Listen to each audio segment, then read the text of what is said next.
കൃപാസനത്തിൽ Marian ഉടമ്പടിക്ക് risk ഇല്ലാത്തത് എന്താണെന്നറിയാവോ?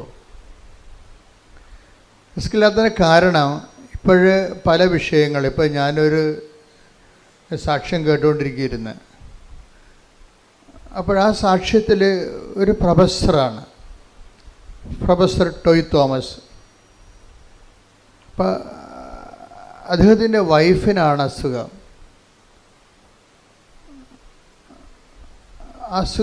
ക്യാൻസറാണ്. അതിവിടെ വന്ന് ഉടമ്പടി ചെയ്തു. ആദ്യത്തെ പ്രാവശ്യം അച്ഛനെ കണ്ടു. പിന്നെ കാര്യമായ ഒരു ഭേദം ഈ രോഗത്തിനുണ്ടാകുന്നുണ്ട്.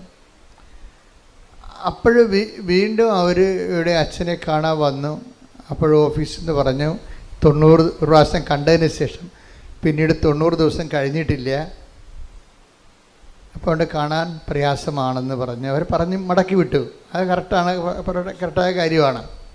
ഒരു പ്രാവശ്യം കണ്ടു കഴിഞ്ഞാൽ പിന്നീട് കാണണമെങ്കിൽ കാര്യം ഉടമ്പടി എന്ന് പറയണത് അച്ഛനെ കാണുന്നതല്ല പ്രശ്നം, അവൻ പറയണത് പോലെ ചെയ്ത് ജീവിക്കുന്ന വിഷയമാണ്. അവിടെ അച്ഛനെ കാണുന്നൊരു വിഷയം അവിടെ ഇതിൻ്റെ ഇല്ല. പിന്നെ എമർജൻസി ചില കാര്യങ്ങൾ നമ്മൾ കാണുന്നതേ ഉള്ളൂ. ഉടമ്പടിയുടെ ഒഴുക്കെന്ന് പറയണത് അവൻ പറയണത് പോലെ ദൈവസ്നേഹത്തോടെ ചെയ്യുന്ന കാര്യങ്ങൾ ദൈവസ്നേഹത്തോടെ ചെയ്യണമെന്നേ ഉള്ളൂ, ചെയ്ത് ജീവിക്കുക, അത്രേ ഉള്ളൂ. അല്ലാതെ എൻ്റെ സ്വാഭാവികമായ ഒഴുക്ക് അതാണ്. സ്വാഭാവികം നമുക്ക് റിസ്ക് ഇല്ലെന്ന് ഞാൻ പറഞ്ഞതിൻ്റെ കാരണം, അപ്പോൾ എല്ലാ കാര്യത്തിനും ഒരു റിസ്ക് ഉണ്ടല്ല. ഇപ്പം നമ്മൾ ഒരു വ്യവസായം തുടങ്ങിയാൽ പോലും ഏറ്റവും കൂടുതൽ റിസ്ക് എന്താണ്? അതിൻ്റെ മാർക്കറ്റിംഗാണ് റിസ്ക്. ഏറ്റവും കൂടുതൽ പ്രയാസമുള്ളത് അതിൻ്റെ മാർക്കറ്റിംഗാണ്. മാർക്കറ്റിംഗ് നടന്നാൽ തന്നെ ബില്ല് പാസ്സായി നമ്മുടെ അക്കൗണ്ടിലേക്ക് വരുന്നവരെ റിസ്ക് ഇങ്ങനെ കണ്ടിരിക്കും. ഉടമ്പടിക്ക് റിസ്ക് ഇല്ലെന്ന് പറഞ്ഞതിൻ്റെ കാരണം ഇത് മാതാവിൻ്റെ പ്രത്യക്ഷീകരണവുമായിട്ട് ബന്ധപ്പെട്ട് വന്നിട്ടുള്ള ഒരു ദൈവ സംവിധാനമാണ്. അതാണ് ഇതിനെക്കുറിച്ച് കൃത്യമായിട്ട് ഉടമ്പടിയെക്കുറിച്ചുള്ള first hand knowledge, primary knowledge എന്താണ്. അതൊരു ബിബ്ലിക്കൽ കോൺസെപ്റ്റാണ് കവനൻ്റ്, ദാറ്റ്സ് ഓക്കെ, ക്ലിയർ. പക്ഷേ കൃപാസനത്തിൽ ഉടമ്പടി വന്നിരിക്കുന്നതിൻ്റെ കാരണം മാതാവിൻ്റെ പ്രത്യക്ഷ സമയഘടികാരം നെഞ്ചിൽ ചാർത്തിക്കൊണ്ട് 2004 ഡിസംബർ 7 ദുരന്തമുണ്ടാകാൻ പോണ പ്രാർത്ഥിക്കണമെന്ന് പറഞ്ഞ ദൈവത്തിൻ്റെ തിരുമനസ്സുണ്ട് പ്രാർത്ഥിക്കുക. അപ്പോൾ എന്ത് പ്രാർത്ഥിക്കണം, എങ്ങനെ പ്രാർത്ഥിക്കണം, അതിൻ്റെ ഉത്തരമാണ് ഉടമ്പടി എടുത്ത് പ്രാർത്ഥിക്കുക എന്നുള്ളത്. അതാണ് പ്രാർത്ഥന. ഉടമ്പടി എടുത്ത് പ്രാർത്ഥിക്കുക. ഉടമ്പടി എടുത്ത് പറയുമ്പോൾ ദൈവവും നമ്മളും തമ്മിൽ ഒരു ബയലാറ്ററൽ എഗ്രിമെൻറ്റിൽ വിശുദ്ധീകരിച്ചും ശക്തീകരിച്ചും കൊണ്ട് ഇരിക്കുന്ന ഒരു ദൈവ പൈതലിനെ പ്രാർത്ഥിക്കാനുള്ള സ്വാഭാവികമായ ഒരു റൈറ്റുണ്ട്. അതിൻ്റെ ഒരു എഫിക്കഷ്യസ് ആയിട്ടുള്ള പ്രെയറാണത്, ഫലപ്രദമായ രീതിയിലുള്ള പ്രാർത്ഥന. നമുക്ക് എന്ത് വേണമെങ്കിലും പ്രാർത്ഥിക്കാം, ആർക്ക് വേണമെങ്കിലും പ്രാർത്ഥിക്കാം, പക്ഷെ കേൾക്കണമെന്നൊരു നിർബന്ധമില്ല. പക്ഷെ ഉടമ്പടിയിൽ കേട്ടേ മതിയാകത്തുള്ളൂ. എന്താ കാര്യം? അത് ഉടമ്പടി പ്രകാരമാണ് നമ്മൾ അതിൻ്റെ അകത്ത് ദൈവമായിട്ട് ഇൻട്രാക്ട് ചെയ്യണത്. ദൈവം കാര്യം ഉടമ്പടി എന്തിനെ ബേസ് ചെയ്ത് നിൽക്കണതാണ്? ദൈവത്തിൻ്റെ വാഗ്ദാനങ്ങളെ ബേസ് ചെയ്താണ് നിൽക്കുന്നത്. അല്ലാതെ വിശ്വാസത്തെ അല്ല. നമ്മൾ വിശ്വാസികളായതുകൊണ്ട് പ്രാർത്ഥിക്കണമല്ല. ഉടമ്പടി വിശ്വാസത്തെ അല്ല അടിസ്ഥാനപ്പെടുത്തിയിരിക്കണത്. മറിച്ച് എന്താണ്? ഉടമ്പടി വിശ്വാസം അതിലുണ്ട്, തീർച്ചയായിട്ടും. കറണ്ടില്ലാതെ ഫാൻ കറങ്ങത്തില്ലല്ലോ, വിശ്വാസം അതിലുണ്ട്. പക്ഷേ ഇതിൻ്റെ മെക്കാനിസം എന്ന് പറയണത് എന്താണ്? അത് മാതാവിൻ്റെ പ്രത്യക്ഷീകരണം ആരുടെ സബ്ജക്റ്റാണ്? നമ്മുടെ സബ്ജക്റ്റ് അല്ല. ജോസഫ് അച്ഛൻ വല്ല മെമ്മോറാണ്ടം കൊടുത്തിട്ടാണ് മാതാവ് പ്രത്യക്ഷപ്പെട്ടത്? ഇല്ല. അതാണ് വിഷയം. അതെപ്പോഴും നിങ്ങൾ അതിനെക്കുറിച്ച് എൻ്റെ ലളിതമായ വശങ്ങളെ ലളിതമായിട്ട് മനസ്സിലാക്കണം. ഇത് മുഴുവൻ റിസ്ക് കവർ ചെയ്യണ ദൈവത്തിൻ്റെതാണ്. ഇതാണ് ഞാൻ പറഞ്ഞത്. ഉടമ്പടി ഒരു സ്വാഭാവികമായ ഒഴുക്കാണ്. അതിൻ്റെ ഒഴുക്കിനകത്ത് നിങ്ങൾ ഒഴുകിയാൽ മതി. ബാക്കി ചെയ്യേണ്ടതെല്ലാം കർത്താവ്. റിസ്ക് നമുക്കില്ല അതിൻ്റെ അത്. എന്താ കാര്യം? ദൈവത്തിൻ്റെ ഒരു ആവശ്യമാണ്. എന്ത്? മാതാവിൻ്റെ പ്രത്യക്ഷീകരണം സഭ ഏറ്റെടുക്കുക എന്നുള്ളത്. എന്തിനാണ്? സഭ മാതാവിനെ അംഗീകരിക്കുകയും അതുപോലെ തന്നെ മാതാവിൻ്റെ മാതൃക അനുഷ്ഠിക്കുകയും ചെയ്യുന്നത് ഏറ്റവും കൂടുതലുള്ളത് കത്തോലിക്ക സഭയിലാണ്. അത് നിങ്ങൾക്കറിയാം. അതുകൊണ്ടാണ് ഇത്രയും പ്രത്യക്ഷീകരണങ്ങളെല്ലാം ലൂർദ്, ഫാത്തിമ, മജ്ജിഗോറ, ഈ പ്രത്യക്ഷീകരണം എല്ലാം വരണത് കാത്തലിക് മേഖലയിലാണ് വരണത്. കാര്യം അമ്മ ഒരു വിഷയം സഭയോട് പറഞ്ഞാൽ അമ്മയെ വിശ്വസിക്കുകയും അമ്മയെ മധ്യസ്ഥയായിട്ട്, പ്രധാന മധ്യസ്ഥയായിട്ട്, മധ്യസ്ഥന്മാരൊത്തിരി പേരുണ്ട് നമുക്ക്, വിശുദ്ധന്മാരെല്ലാം മധ്യസ്ഥന്മാരാണ്. ശരിക്കും നമുക്ക് തന്നെ മധ്യസ്ഥം വഹിക്കാം. വിശുദ്ധിയും മെനയുള്ളവരാണെങ്കിൽ നമ്മുടെ പ്രാർത്ഥനയും ദൈവം മധ്യസ്ഥമായിട്ട് കേൾക്കും.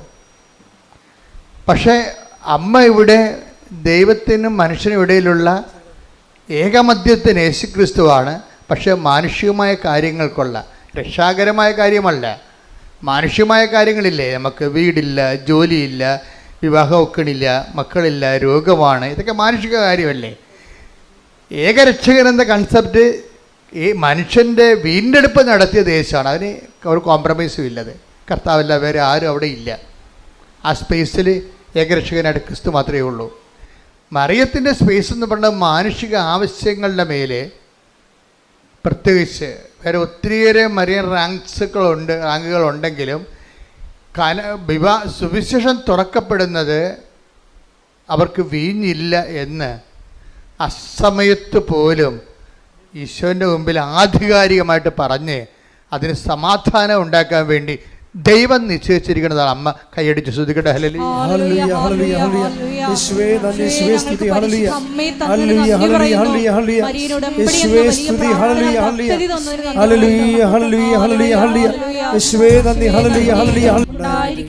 നമ്മൾ രണ്ട് പോയിന്റ്സിലാണ് വ്യക്തത വന്നിരിക്കുന്നത്. ഒന്നെന്താണ്? ഉടമ്പടിക്ക് ഒരു സ്വാഭാവികമായ ഒഴുക്കുണ്ട്, അതിനെ തടയരുത്, ഇല്ലേ? സ്വാഭാവിക ഒഴുക്ക്. രണ്ടാമത്തെ പോയിന്റ് എന്താ പറഞ്ഞത്? ഉടമ്പടി നമുക്ക് റിസ്ക് ഇല്ല, സീറോ റിസ്ക്കാണ്. എന്താ കാര്യം? അത് വൃത്തിയും മേനയുമായിട്ട് നമ്മൾ അവൻ പറയണ പോലെ ചെയ്ത് ജീവിച്ചാൽ അത് അത് അംഗീകരിക്കേണ്ടതും അതിന് ഉത്തരം നൽകേണ്ടതും ആരാണ്? ദൈവത്തിൻ്റെ ഒരു ആവശ്യമാണ് ഇവിടെ. കൃപാസനത്തിൽ ഉടമ്പടി എടുക്കുമ്പോൾ നമ്മുടെ ആവശ്യം മാത്രമല്ല, അമ്മയുടെ പ്രത്യക്ഷീകരണ സഭ ഏറ്റെടുക്കണമെങ്കിൽ എന്ത് ചെയ്യണം? അമ്മയുടെ പ്രത്യക്ഷീകരണം സ്ഥിരീകരിക്കുന്ന അടയാളങ്ങൾ ഉണ്ടാകണമെങ്കിൽ എന്ത് ചെയ്യണം? അടയാളം ഉണ്ടാക്കുന്ന വിധത്തിലുള്ള രീതിയിലുള്ള സത്യസന്ധമായ ആധ്യാത്മിക ജീവിതം ഉണ്ടാകണം. സത്യസന്ധമായ ആധ്യാത്മിക ജീവിതവും പ്രാർത്ഥനാ ജീവിതവും രണ്ടാണ്. നമ്മൾ ആധ്യാത്മിക ജീവിതത്തിന് പറയണത്, പ്രാർത്ഥനാ ജീവിതത്തിനാണ് നമ്മൾ ആധ്യാത്മിക ജീവിതം എന്ന് പറയണത്. പറഞ്ഞാൽ മനസ്സിലായില്ലേ? പ്രാർത്ഥനാ ജീവിതം ആധ്യാത്മിക ജീവിതം ആകണമെന്ന് ഒരു നിർബന്ധവും ഇല്ല. സത്യസന്ധമായ ആധ്യാത്മിക ജീവിതം ശരിക്കും പറഞ്ഞാൽ പ്രാർത്ഥനാ ജീവിതവുമായിട്ട് വ്യത്യാസമുണ്ട്. പ്രാർത്ഥനാ ജീവിതം മോശമാണെന്നല്ല പറഞ്ഞത്. സത്യസന്ധമായ ആധ്യാത്മിക ജീവിതം പ്രാർത്ഥനാ ജീവിതമാകണമെന്ന് നിർബന്ധമില്ല. എന്നുവെച്ചാൽ എല്ലാ പ്രാർത്ഥനാ ജീവിതവും ആധ്യാത്മിക ജീവിതമല്ല. അതറിയണമെന്നുണ്ടെങ്കിലേ നിങ്ങൾ 1 തിമോത്തി 4:8 എടുത്തേ.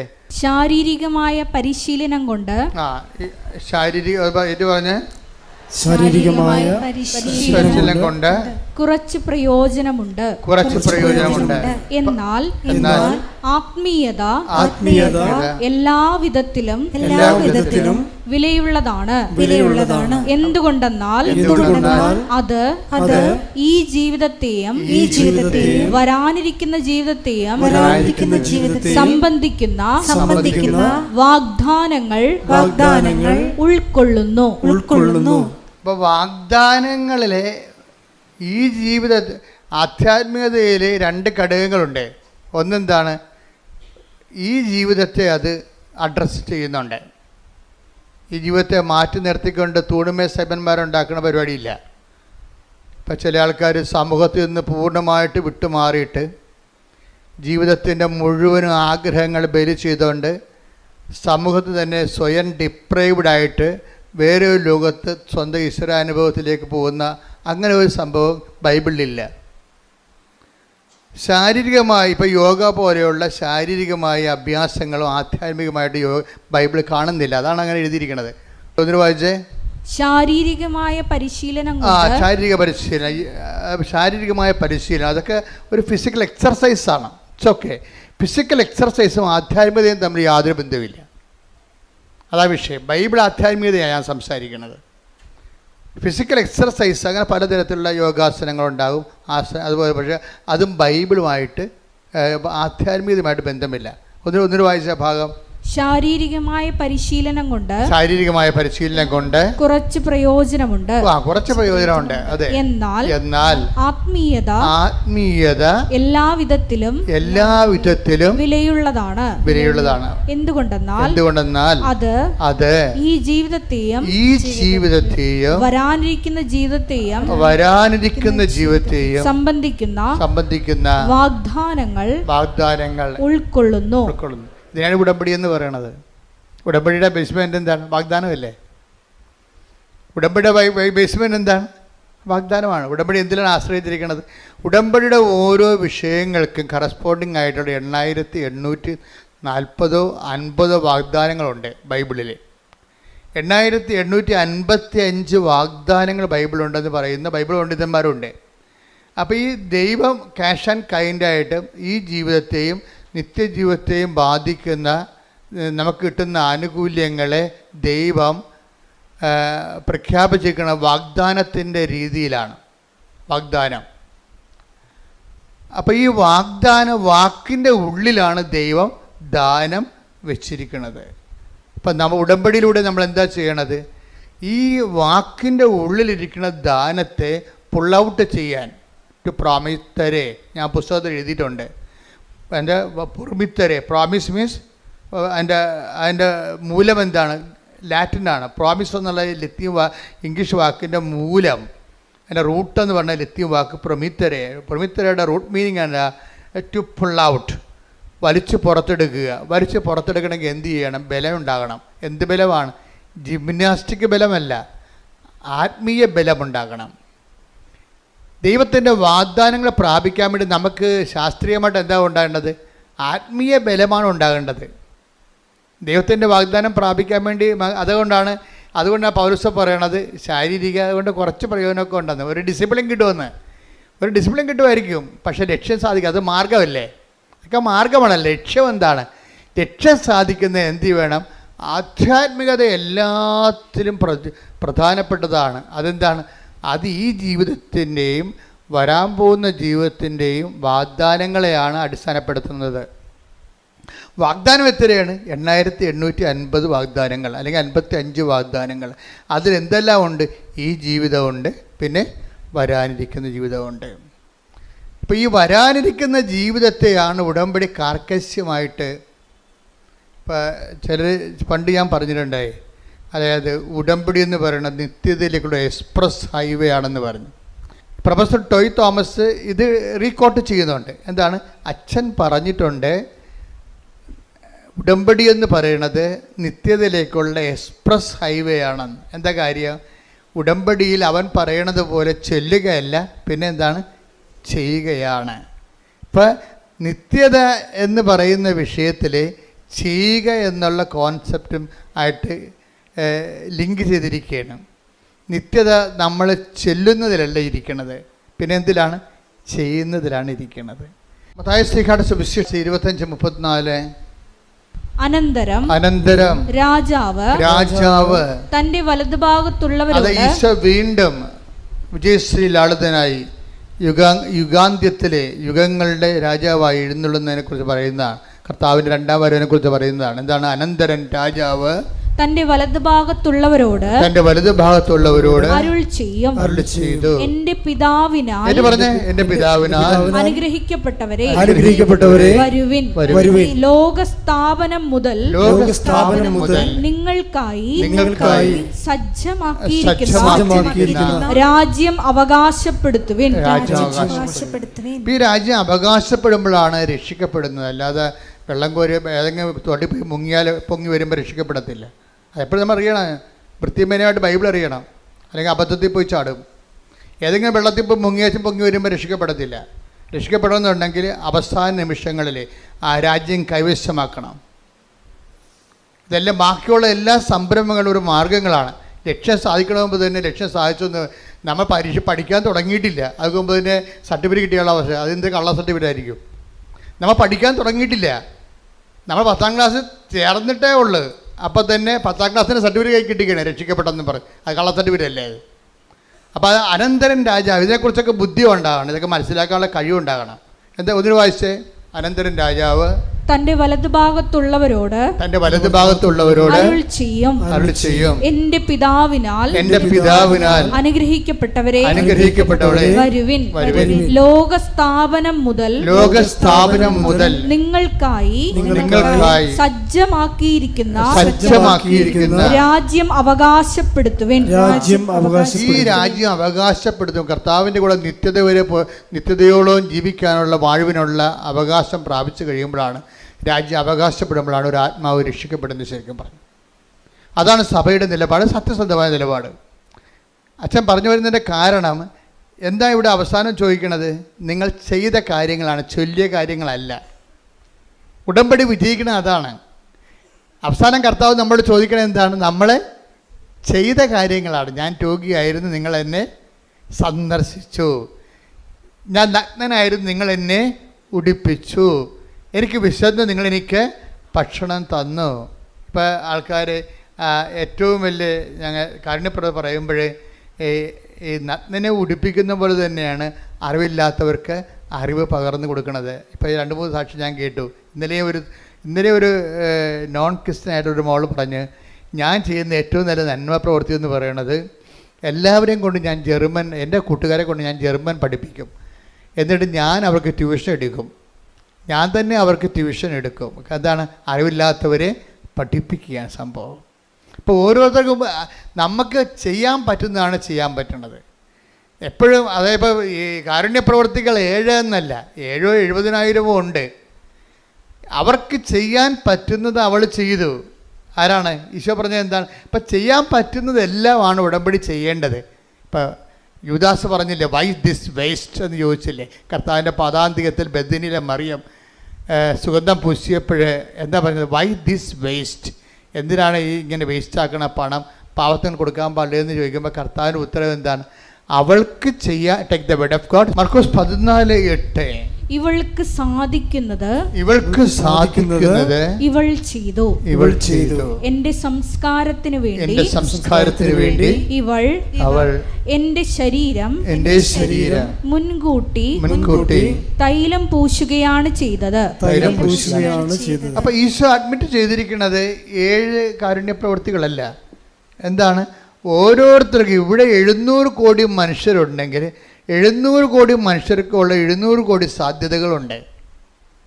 നിങ്ങൾക്ക് ചെയ്യാം. ഇപ്പോൾ ആ മാളെന്ത് ചെയ്യുന്നതിനെ പറഞ്ഞ അശ്വതി എന്താ പറഞ്ഞത്? എനിക്ക് ജർമ്മൻ പഠിപ്പിക്കുന്നതാണ് എൻ്റെ ഒരു സാധ്യത. അതുകൊണ്ട് ഞാൻ എൻ്റെ കൂട്ടുകാരെ വിളിച്ചിരുത്തിയിട്ട് അവർക്ക് ജർമ്മൻ B1 പഠിപ്പിച്ചു കൊടുക്കും. നമ്മൾ B2 പാസ്സായതാണ്. അപ്പോൾ അതുകൊണ്ട് B1 പഠിപ്പിച്ചു കൊടുക്കും. ഉടമ്പടിയിൽ എന്തുമാത്രം നന്മ പ്രവർത്തികളാണ് നടക്കുന്നത്. കഴിഞ്ഞ ദിവസങ്ങളിലേ ജുബിൻ എന്നും പറഞ്ഞ ഒരു സാക്ഷിയുണ്ട്. എൻജിനീയറിംഗ് സ്റ്റുഡൻ്റാണ്. 4 സപ്ലി ഉണ്ടായിരുന്നു കക്ഷിക്ക് ഉടമ്പടി എടുക്കുമ്പോൾ. അപ്പോൾ ഉടമ്പടി എടുത്തു കഴിഞ്ഞപ്പോൾ പുള്ളി അത് 7 സപ്ലി ആയിട്ട് കൂടി. അപ്പോൾ ജുബിൻ പറഞ്ഞേ അത് ഞാൻ മൈൻഡ് ചെയ്യില്ല. എന്താണ്? ഇപ്പം മാതാവിൻ്റെ കൂടെ ഉണ്ടല്ലോ. അപ്പോൾ ഉടമ്പടി എടുക്കുമ്പോൾ ഒരാളിനോടാണ് ചിലപ്പോൾ ഫസ്റ്റിൽ വണ്ടി ഒന്ന് അല്പം പുറകോട്ട് പോകും. മനസ്സിലായില്ലേ? എപ്പോഴും ശ്രദ്ധിച്ചേക്കണം. പക്ഷേ അത് നല്ല ജ്ഞാനമുള്ളത് കാരണം ഇവന് നല്ലൊരു ജ്ഞാനമുണ്ട്. അവൻ്റെ പഠിപ്പിനത്തെ ജ്ഞാനമുണ്ട്. അതുകൊണ്ട് എനിക്ക് കുഴപ്പമില്ല. അമ്മ ഉണ്ടല്ലോ കൂടെ. ഇപ്പം സപ്ലി കൂടിയേ 3 സപ്ലി കൂടി. പരീക്ഷയുടെ അരിയർ വന്ന് കൊടിശിക വന്ന് തോറ്റു. 7 നേരത്തെ 4 തോറ്റുള്ളൂ, ഇപ്പോൾ 7 തോറ്റു. പക്ഷെ അതുകൊണ്ട് അവന് പ്രശ്നമില്ല. പല ആൾക്കാർക്കും പ്രശ്നം ഇതാണ്, അയ്യോ ഞാൻ ഉടമ്പടി എടുത്തല്ലോ എന്നിട്ടിപ്പോൾ മുമ്പത്തൊക്കെ കൂടുതൽ കടമായല്ല, മുമ്പത്തൊക്കെ പ്രശ്നമായല്ല എന്നല്ല. അങ്ങനെയല്ല. ഉടമ്പടി എടുത്തപ്പോൾ എന്താ ഉള്ളത്? അവൻ പറഞ്ഞ കറക്റ്റാണ് കാര്യം. ഇപ്പോൾ അമ്മ എൻ്റെ കൂടെ ഉണ്ടല്ലോ ഒന്ന്. അപ്പം ദൈവം എപ്പോഴും ശ്രദ്ധിക്കേണ്ടത് ഉടമ്പടിയുടെ ബേസിക്കായിട്ടുള്ള സംഭവം എന്താണ്? പ്രസൻസ് തന്നെയാണ്, ഒരു സംശയമില്ല. ഉടമ്പടിയുടെ ബേസിക്ക് ഇത് നമ്മൾ ഒറ്റയില്ല. കാര്യം മനുഷ്യൻ്റെ വിഷയം ആദ്യകാലം പോലെ അങ്ങനെയല്ലേ? ആദ്യകാലം പോലെ ഇപ്പം പുരുഷനെ സൃഷ്ടിച്ചപ്പോൾ ദൈവം എന്താ പറയണത്? മനുഷ്യന് ഏകനായിരിക്കണത് അതൊരു നല്ല കാര്യമല്ലേ? കാര്യം ചിലപ്പോൾ അവന് നിരാശ കൊണ്ട് തന്നെ ചിലപ്പോൾ ആത്മഹത്യ ചെയ്ത് വരും. കാര്യം മനുഷ്യൻ്റെ ഒരു വിഷയം ഈ മനുഷ്യൻ്റെ ഒരു ക്രീച്ചർ ലെവലിൽ അങ്ങനെ ഏകസ്ഥമായിട്ട് അങ്ങനെ തുടരാൻ പാടാണ്. അതിനെന്ത് ചെയ്യും? അതിന് മനുഷ്യൻ രണ്ട് കാര്യം ചെയ്യും. ചില ആൾക്കാർ ചേർന്ന ഇണയെ മനുഷ്യമായിട്ട് തന്നെ കണ്ടെത്തും. ഭൂരിപക്ഷം പേര് അങ്ങനെ ചെയ്യും. ഞങ്ങളെപ്പോഴുള്ളവർ ദൈവസേവ ശുശ്രൂഷയായിട്ട് ദൈവസാന്നിധ്യം കണ്ടെത്തും. പക്ഷെ നിങ്ങൾക്കറിയാം, ഞങ്ങളെ ജയിക്കണ പാടിൽ നിങ്ങൾ ചിലപ്പോൾ തോറ്റു പോകണമെന്നല്ല ഞാൻ പറയണത്. അതായത് നിങ്ങളെ ഒരു ഇണയെ തിരഞ്ഞെടുത്തെന്ന് വിചാരിച്ചോ, ഈ ഇണയെ തിരഞ്ഞെടുത്തെന്ന് വിചാരിച്ചാലും ശരി, ഇണ ഉണ്ടെങ്കിലും ചില സമയത്ത് ഇണയില്ലാത്ത പോലെ നമുക്ക് ഫീൽ ചെയ്യും. ദൈവികതയിൽ അതില്ല. ഒരിക്കൽ തിരഞ്ഞെടുത്ത് കഴിഞ്ഞാൽ എന്നും കുന്നും നമുക്ക് ബോധം ഉണ്ടെങ്കിൽ നമുക്കിതിനെക്കുറിച്ച് സത്യസന്ധമായിട്ടാണ് നമ്മൾ ജീവിതം കമ്മിറ്റ് ചെയ്തിരിക്കണമെന്നുണ്ടെങ്കിൽ ഈ സാന്നിധ്യത്തിന് ഗ്യാരണ്ടീഡാണ്. പക്ഷെ വിവാഹത്തിലുള്ള സാന്നിധ്യം ഗ്യാരണ്ടീഡ് അല്ല ശരിക്കും പറഞ്ഞാൽ. അതുകൊണ്ട് നല്ല ശരിക്കും റിസ്ക് ഇല്ലെങ്കിൽ വിവാഹ ജീവിതം ആധ്യാത്മിക ജീവിതത്തേക്കാൾ പാടായിട്ട് വരും. ഇപ്പം ഇന്നലെ ഒരു ചേച്ചി എന്നോട് പറഞ്ഞ്, അച്ഛാ എൻ്റെ ജീവിത പങ്കാളി മറ്റ് സ്ത്രീകളുമായിട്ട് ബന്ധമുണ്ട്, അവിശ്വസ്തതയാണെന്ന് പറഞ്ഞു. അതാണ് അവർ ഉദ്ദേശിക്കുന്നത്. ജീവിത പങ്കാളി കല്യാണം കഴിച്ചതാണ്, അപ്പോൾ എന്നാലും ആ ചേട്ടൻ മറ്റു സ്ത്രീകളുമായിട്ട് ബന്ധമുണ്ടെന്ന് പറഞ്ഞു. അപ്പോൾ ഞാൻ ചേച്ചിയോട് പറഞ്ഞ്, ചേച്ചിക്ക് എത്ര വയസ്സുണ്ടെന്ന് ചോദിച്ചു. അപ്പോൾ പറഞ്ഞു 43. ഞാൻ പറഞ്ഞ കണ്ടാൽ 63 തോന്നുന്നില്ല എന്ന് പറഞ്ഞു. അതെന്താ കാര്യം? എന്താ അങ്ങനെ പറഞ്ഞത്? ശരിയാണ്. ഞാൻ പോയി ഒന്നുമില്ലെങ്കിൽ നിങ്ങൾ പോയി ഡൈയെങ്കിലും ചെയ്യാൻ പറഞ്ഞു. എന്ന് വെച്ചാൽ അവരൊരു അമ്മാമ്മ പരുവത്തിലിരിക്കുകയും അവർക്ക് അതിൻ്റെ ആവശ്യമില്ലേ, മര്യാദയ്ക്ക് ജീവിക്കാവേ. നമ്മൾ ശ്രദ്ധിക്കണം അല്ലേ? നമ്മുടെ പുരുഷൻ അല്ലെങ്കിൽ നമ്മുടെ സ്ത്രീ മറ്റൊരു ജീവിത പങ്കാളി തേറിപ്പോകുന്നത് എന്തുകൊണ്ടാണ്? പോകാതിരിക്കാനുള്ള പ്രാഥമിക നടപടി ആരാ ചെയ്യേണ്ടത്? നമ്മളാ ചെയ്യേണ്ടത്. നിങ്ങളുടെ വീടിൻ്റെ വാതിക്ക് താക്കോൽ പോയിട്ട് കൃപാസന വാതിക്കോ നോക്കിയാൽ താക്കോൽ കിട്ടുക. അതാണ് പ്രശ്നം. നിങ്ങൾ ചെയ്യാനുള്ള സംഭവം ഞാൻ ഇവിടെ ചേച്ചിയോട് പച്ചമ നടത്തി പറഞ്ഞു. എൻ്റെ സ്വഭാവം നിങ്ങൾക്ക് അറിയാവില്ല. അപ്പോൾ അവിടെ തന്നെ കാര്യങ്ങൾ പറയും. ദൈവികമായ കാര്യങ്ങളാണ് ദൈവികമായിട്ട് സംസാരിക്കും, മാനുഷികമായ കാര്യങ്ങളാണെങ്കിൽ മാനുഷികമായിട്ട് സംസാരിക്കും. ഇപ്പോൾ പണ്ട് ഞങ്ങൾ അപ്പോൾ ഉടനെ ചേച്ചി കാര്യം മനസ്സിലായി. നിങ്ങൾ ചില ചേച്ചിമാരുടെ ഒരു പ്രശ്നത്തിൽ വന്നത്, ഇനിയിപ്പോൾ എന്നാ നോക്കാനാണ്, കെട്ടി കഴിഞ്ഞത് പറയുകയും ചെയ്ത്, ഇനിയിപ്പോൾ ആരാ ബോധിപ്പിക്കാനാണ്? അപ്പോൾ ഇത്രയും നാൾ നിങ്ങൾ ബോധിപ്പിച്ചുകൊണ്ടിരിക്കുന്നത് കെട്ടാൻ പോണവനെ ബോധിപ്പിക്കാൻ പോകുകയല്ല ഞാൻ. പക്ഷേ ഇനിയാണ് ബോധിപ്പിക്കൽ കൂടുതൽ വേണ്ടി വരണത്. വിവാഹ ജീവിതത്തിലുള്ള റിസ്ക് അതാണ്. ഈ കെട്ടിയവളെയും കെട്ടിയവനെയും മരണം വരെ ബോധിപ്പിക്കേണ്ടി വരും.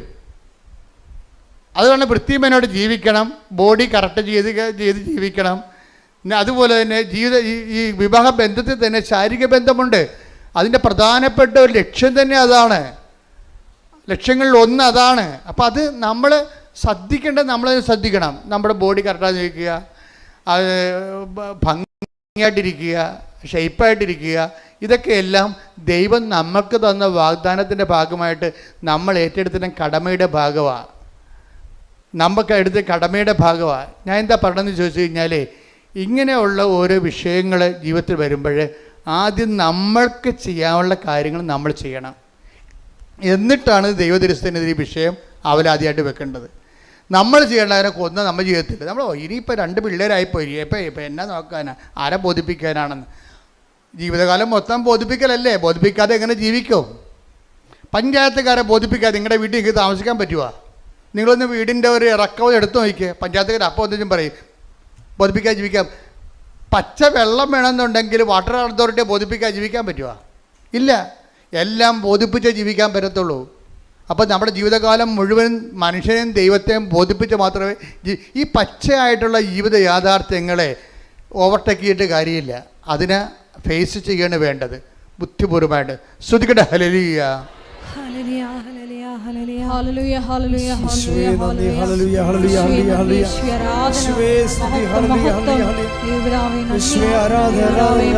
പരിശുദ്ധ പരമദിവ്യകാരുണ്യത്തിന് നേരവും ആരാധനയും സ്തുതിയും പുകഴ്ചയും ഉണ്ടായിരിക്കട്ടെ. പരിശുദ്ധ പരമദിവ്യകാരുണ്യത്തിന് നേരവും ആരാധനയും സ്തുതിയും പുകഴ്ചയും ഉണ്ടായിരിക്കട്ടെ. അപ്പോൾ എന്താ പ്രശ്നം വെച്ച് കഴിഞ്ഞാൽ, ഈ ആധ്യാത്മികത നേരത്തെ പറഞ്ഞ പോലെ തന്നെ ഈ ചില മനുഷ്യർ ആധ്യാത്മികത സ്വീകരിക്കാൻ ഇത്തിരി താമസിക്കും. അപ്പോൾ അവരോട് നിങ്ങൾ ഓർക്കും, ജോസഫ് എന്താ ഇങ്ങനെ ജഡികമായിട്ട് സംസാരിക്കണമെന്ന് ചോദിക്കും. ചിലങ്ങനെ മനസ്സിൽ വിചാരിക്കുമെന്നുണ്ടാകും, ഇങ്ങനെയാണോ ഇതിൻ്റെ ഉത്തരം, ഇതിങ്ങനെ തന്നെയാണ് എൻ്റെ ഉത്തരം. എന്താ പ്രശ്നം വെച്ച് കഴിഞ്ഞാൽ മനുഷ്യന്മാർ പലരും ഈ ക്രിസ്തുവിനെ സ്വീകരിക്കുന്നതിൻ്റെ കാര്യത്തിൽ ഡിഗ്രീസ് ഓഫ് വേരിയേഷൻസ് ഒത്തിരി ഉണ്ട്. എല്ലാവരും ഒരേ രീതിയിലല്ല. ഇപ്പം നല്ലവണ്ണം ക്രിസ്തുവിനെ സ്വീകരിച്ചവരാണെങ്കിൽ അവർക്ക് പിന്നെ ഈ പ്രശ്നമില്ലല്ലോ, അവർ വേറെ ജീവിത പങ്കാളിത്തേക്ക് പോകത്തില്ലല്ലോ, ഇല്ലേ? നല്ലവണ്ണം ക്രിസ്തുവിനെ സ്വീകരിച്ചവരാണെങ്കിൽ പോകത്തില്ല. ക്രിസ്തുവിനെ സ്വീകരിക്കാത്ത ഭർത്താക്കന്മാരില്ലേ, ഭാര്യമാരില്ലേ? ഉണ്ടല്ലോ. അതായത് ഇപ്പം വചനെടുത്ത് 1 കൊറിന്ത്യൻസ് 2:14 എടുത്ത് ശ്രുതികട ഹല്ലേലൂയ ഹല്ലേലൂയ ഹല്ലേലൂയ ഹല്ലേലൂയ. യേശുവേ നന്ദി, യേശുവേ സ്തുതി, ഹല്ലേലൂയ. യേശുവേ ആരാധന ആരാധന ആരാധന. 1 കൊരിന്തോസ് 2:14. 1 കൊരിന്ത്യൻസ് 2:14. ലൗകിക മനുഷ്യന് അതേ കിടക്കണം. എന്താണ് സംഭവം? ലൗകിക ഒന്ന് പറഞ്ഞേ. ലൗകിക മനുഷ്യന് ലൗകിക മനുഷ്യന് ദൈവാത്മാവിന്റെ ദാനങ്ങൾ ഭോഷത്വമാകയാൽ വേറെ ചേച്ചിമാരെ തിരക്കി പോണ ആ മനുഷ്യനോട് ഉടമ്പടിയെക്കുറിച്ച് പറഞ്ഞ ഏക്കുക. എന്താ? അയാൾ ലൗകിക മനുഷ്യനാണ്. അയാൾ ചിലപ്പോൾ കത്തോലിക്കനാകാം, പക്ഷേ അയാൾ ലൗകിക മനുഷ്യനാണ്. കാര്യം എന്താണ്? യഥാർത്ഥ ക്രിസ്ത്യാനി ജീവിത പങ്കാളിയെ വഞ്ചിക്കത്തില്ല. ഉറപ്പല്ലേ? പിന്നെ പക്ഷെ അവൻ ക്രിസ്തുവിനെ സ്വീകരിക്കാൻ ആകണം. ക്രിസ്തുവിനെ സ്വീകരിച്ച ആളാണ്. അതുകൊണ്ടാണ് പറയുന്നത്. എന്ത് വായിച്ച് ലൗകിക മനുഷ്യന് ദൈവാത്മാവിന്റെ 1 കൊരിന്ത്യൻസ് 2:14 ഏറ്റു പറഞ്ഞ് ലൗകിക മനുഷ്യന് ദൈവാത്മാവിന്റെ ദാനങ്ങൾ ഭോഷത്വമാകയാൽ അവനത് സ്വീകരിക്കുന്നില്ല. ഈ ദാനങ്ങൾ ആത്മീയമായി വിവേചിക്കപ്പെടേണ്ടവയാകയാൽ അവ ഗ്രഹിക്കാനും അവന് സാധിക്കുന്നില്ല. അപ്പൊ ഈ സീറോ ആയിട്ടുള്ള വിശ്വാസത്തെ ഉള്ള ആൾക്കാരെ ഉടമ്പടിയിലൂടെ പതുക്കെ, കാര്യം ഇന്ന് സീറോ ഫെയ്ത്തിലിരിക്കുന്ന ആൾക്കാരെ പെട്ടെന്ന് ഉടമ്പടിയിൽ, ഇപ്പം നമുക്കറിയാമല്ലോ, ഇപ്പം 8ാം ക്ലാസ് വെച്ച് 6ാം ക്ലാസ് വെച്ച് പഠനം നിർത്തിയെന്ന് വിചാരിച്ചോ, ഇല്ലേ? അവർക്ക് 10ാം ക്ലാസ് അവരുടെ വയസ്സ് കഴിഞ്ഞിട്ടുണ്ടെങ്കിൽ 10-32 വയസ്സായിട്ടുണ്ടെങ്കിൽ ഗവൺമെൻറ് അവർക്കൊരു പ്രൊവിഷൻ കൊടുക്കും. എന്താണ്? 10ാം ക്ലാസ് നിങ്ങൾക്ക് എഴുതാവുന്ന. ഇപ്പോൾ ഉണ്ടായിരുന്നല്ലേ? അങ്ങനെ ഉണ്ടൊരു നിയമം, അല്ലേ? ഇതുപോലെ തന്നെയാണ് BAയും MAയും ഒക്കെ. അവന് +2 പണ്ട് പാസ്സായതാണ്. പിന്നെ കുറേ കാലത്ത് ഗ്യാപ്പ് വന്നുപോയി. ഇപ്പോൾ വയസ്സ് കയറുകയാണെങ്കിൽ ഗവൺമെൻറ് അവർക്ക് MA എഴുതാനുള്ള അനുവാദം കൊടുക്കും. ഉടമ്പടി ഇതാണ് സംഭവം. ഉടമ്പടി ചെയ്യണത് ഇതാണ്. എന്താ കാര്യം? നിങ്ങൾക്ക് ഫെയ്ത്തിനൊപ്പം ക്രൊണോളജിക്കൽ ഇയർ, നിങ്ങളുടെ വയസ്സിനൊപ്പം നിങ്ങളുടെ ഫെയ്ത്ത് ഇയർ വളരുന്നില്ലെന്ന് വിചാരിച്ചോ? നിങ്ങളുടെ വയസ്സിനൊപ്പം ഇപ്പം നിങ്ങൾക്ക് 40 വയസ്സുണ്ട്. പക്ഷെ 40 വയസ്സുണ്ടെങ്കിലും പണ്ടത്തെ കർത്താവിൻ്റെ മാലാഖയും കലാപരിപാടിയൊക്കെ കയ്യിലുള്ളു. മനസ്സിലായില്ലേ? എന്ന് വെച്ചാൽ 8 വയസ്സിൻ്റെ ആധ്യാത്മിക വളർച്ചയേ ഉള്ളൂ. വയസ്സ് 40-40 നിങ്ങളുടെ ക്രൊണോളജിക്കൽ ഇയർ എന്ന് വെച്ച് കഴിഞ്ഞാൽ ജഡിക വളർച്ച, ജഡിക വയസ്സ് ആധ്യാത്മിക വയസ്സിൻ്റെ ചിലപ്പോൾ 5 ഇരട്ടിയാകാം. 8 40. 8 വയസ്സിൽ നിങ്ങൾക്ക് ഉണ്ടായിരുന്ന 8 വയസ്സെന്ന് പറയുമ്പോൾ 3ാം ക്ലാസ്സിൽ പഠിക്കുന്നു. ആ 3ാം ക്ലാസ്സിൽ പഠിക്കുമ്പോഴാണ് നമ്മൾ കർത്താവിൻ്റെ മാലാഖി കാര്യങ്ങളൊക്കെ പഠിക്കണം, വേദപുസ്തകം പഠിക്കണത്. പിന്നെ ആ മേഖലയിൽ പഠനങ്ങളൊന്നുമില്ല. വയസ്സിപ്പോൾ 40 ആയി. ഇപ്പോൾ എന്താ പറ്റിയിരിക്കണത്? ജഡിക വയസ്സ് വളർന്ന് വിശ്വാസ വളർച്ച 8ാം ക്ലാസ് വരെയേ ഉള്ളൂ. മനസ്സിലായ? ഇനി നമ്മൾ 40 വയസ്സിൻ്റെ പരീക്ഷ ഒപ്പം എഴുതണ ഒറ്റ ഉടമ്പടിയിലാണ് നമ്മൾ സംഭവിക്കണത്. ഇത് ഒറ്റ ഉടമ്പടിയിൽ അവൻ പറയണ പോലെ വചനം ജീവിച്ച് കഴിയുമ്പോൾ എന്നാ പറ്റും? 2 ദിവസത്തിനുള്ളിൽ തന്നെ ഇവന് വിശ്വാസ വളർച്ച 40 വയസ്സ് വരെ എത്തും. ശ്രുതികട ഹല്ലേലൂയ. ഹല്ലേലൂയ ഹല്ലേലൂയ ഹല്ലേലൂയ ഹല്ലേലൂയ. ആരാധന. ഹല്ലേലൂയ ഹല്ലേലൂയ ഹല്ലേലൂയ. ഞങ്ങളുടെ ക്രോണോളജിയോടൊപ്പം തന്നെ വളരുവാൻ, കൂടുതൽ വളരുവാൻ ആരാധനകളോട് ഞങ്ങൾ അഭിഷേകം. അതായത് ഈ ഉടമ്പടിയുടെ ഏറ്റവും വലിയ ശക്തി എന്ന് പറയുന്നത്, ഇത് എത്ര ആധ്യാത്മികമായിട്ട് തോറ്റ് തുന്നമ്പാടി കിടക്കുന്നവനെയും അത് വൃത്തിമെനയായിട്ട് ഉടമ്പടിയിലേക്ക് അവന് അത് പ്രയോഗത്തിൽ കൊണ്ടുവരുമ്പോൾ പെട്ടെന്ന് ഇവൻ്റെ ഫെയ്ത്ത് ഇയർ അവൻ്റെ വയസ്സിനേക്കാൾ കൂടുതലാകും. നമുക്കറിയാമല്ലോ, എപ്പോഴും ഇപ്പം നമ്മളൊരു ലെൻസ് ഒരു തീപ്പെട്ടിക്കൊള്ളി എടുത്ത് വെച്ചു. അപ്പോൾ നമ്മൾ എന്നിട്ട് ലെൻസ് എടുത്തിട്ട് സൂര്യന് നേരെ പിടിച്ചു. അപ്പോൾ ലെൻസ് പിടിക്കുമ്പോൾ തന്നെ തീപ്പെട്ടിക്കൊള്ളി കത്തത്തില്ലല്ലേ? ആ ലെൻസിൻ്റെ സൂര്യപ്രകാശം ഫോക്കസ് ചെയ്തിട്ട് ആ മരുന്നിലേക്ക് ഒരു കുറച്ച് നേരം അങ്ങനെ ഫോക്കസ് ചെയ്യുമ്പോൾ തീപ്പെട്ടിക്കൊള്ളിയുടെ മരുന്ന് വശം പുകഞ്ഞ് കത്തും. അതുപോലെ ഉടമ്പടി കൃത്യതയിലേക്ക് അവൻ പറയണ പോലെ ചെയ്യുമ്പോൾ ആ ചെയ്യാൻ പറ്റിയ ദൈവസ്നേഹം ഉണ്ടാകണം, ആ ചെയ്യാൻ പറ്റിയ ദൈവവിശ്വാസം ഉണ്ടാകണം, ആ ചെയ്യാൻ പറ്റിയ ദൈവപ്രത്യാശ ഉണ്ടാകണം. ഇതിന് അറിവിൻ്റെ പ്രത്യാശയുണ്ട്, അഭിഷേക പ്രത്യാശയുണ്ട്. അതാണ് വിഷയം. ഒരു വിഷയം നമ്മൾ അറിവിൽ ചെയ്യുമ്പോൾ അറിവിൻ്റെ പ്രത്യാശ ഉണ്ടാകത്തുള്ളൂ. ഒരു വിഷയം നമ്മൾ അനുഭവത്തിൽ ചെയ്യുമ്പോൾ അഭിഷേക പ്രത്യാശ ഉണ്ടാകും. അപ്പം നിങ്ങൾ പറയാം, അച്ഛാ മനസ്സിലാകണില്ലെന്ന് പറയും. ഞാൻ അത് മനസ്സിലാക്കി തരാം. അതെന്താ ഇപ്പോൾ സംഭവം വെച്ച് കഴിഞ്ഞാൽ, നമ്മൾ ദൈവസ്നേഹത്തോടെയാണ് നിങ്ങൾ അവൻ പറയണ പോലെ ചെയ്യണമെന്നുണ്ടെങ്കിൽ അത് പെട്ടെന്ന് നമുക്ക് ദൈവത്തെ അനുഭവിക്കാൻ പറ്റും. ദൈവസ്നേഹത്തോടെയാണ് നമ്മൾ ഓരോ വിഷയവും. ഇപ്പോൾ ഈ അദ്ദേഹത്തിൻ്റെ പ്രൊഫസർ ടോയ് തോമസ്, വൈഫിൻ്റെ അസുഖം അറിയാമല്ലോ. വൈഫിൻ്റെ ചെറിയ അസുഖമൊന്നുമല്ല. ആ വൈഫിന് ആദ്യം ലിംഫോമ എന്ന് പറയുന്ന മുഴയുന്ന ക്യാൻസർ ആണെന്നാണ് ആദ്യം ഡിക്റ്റേറ്റ് ചെയ്തത്.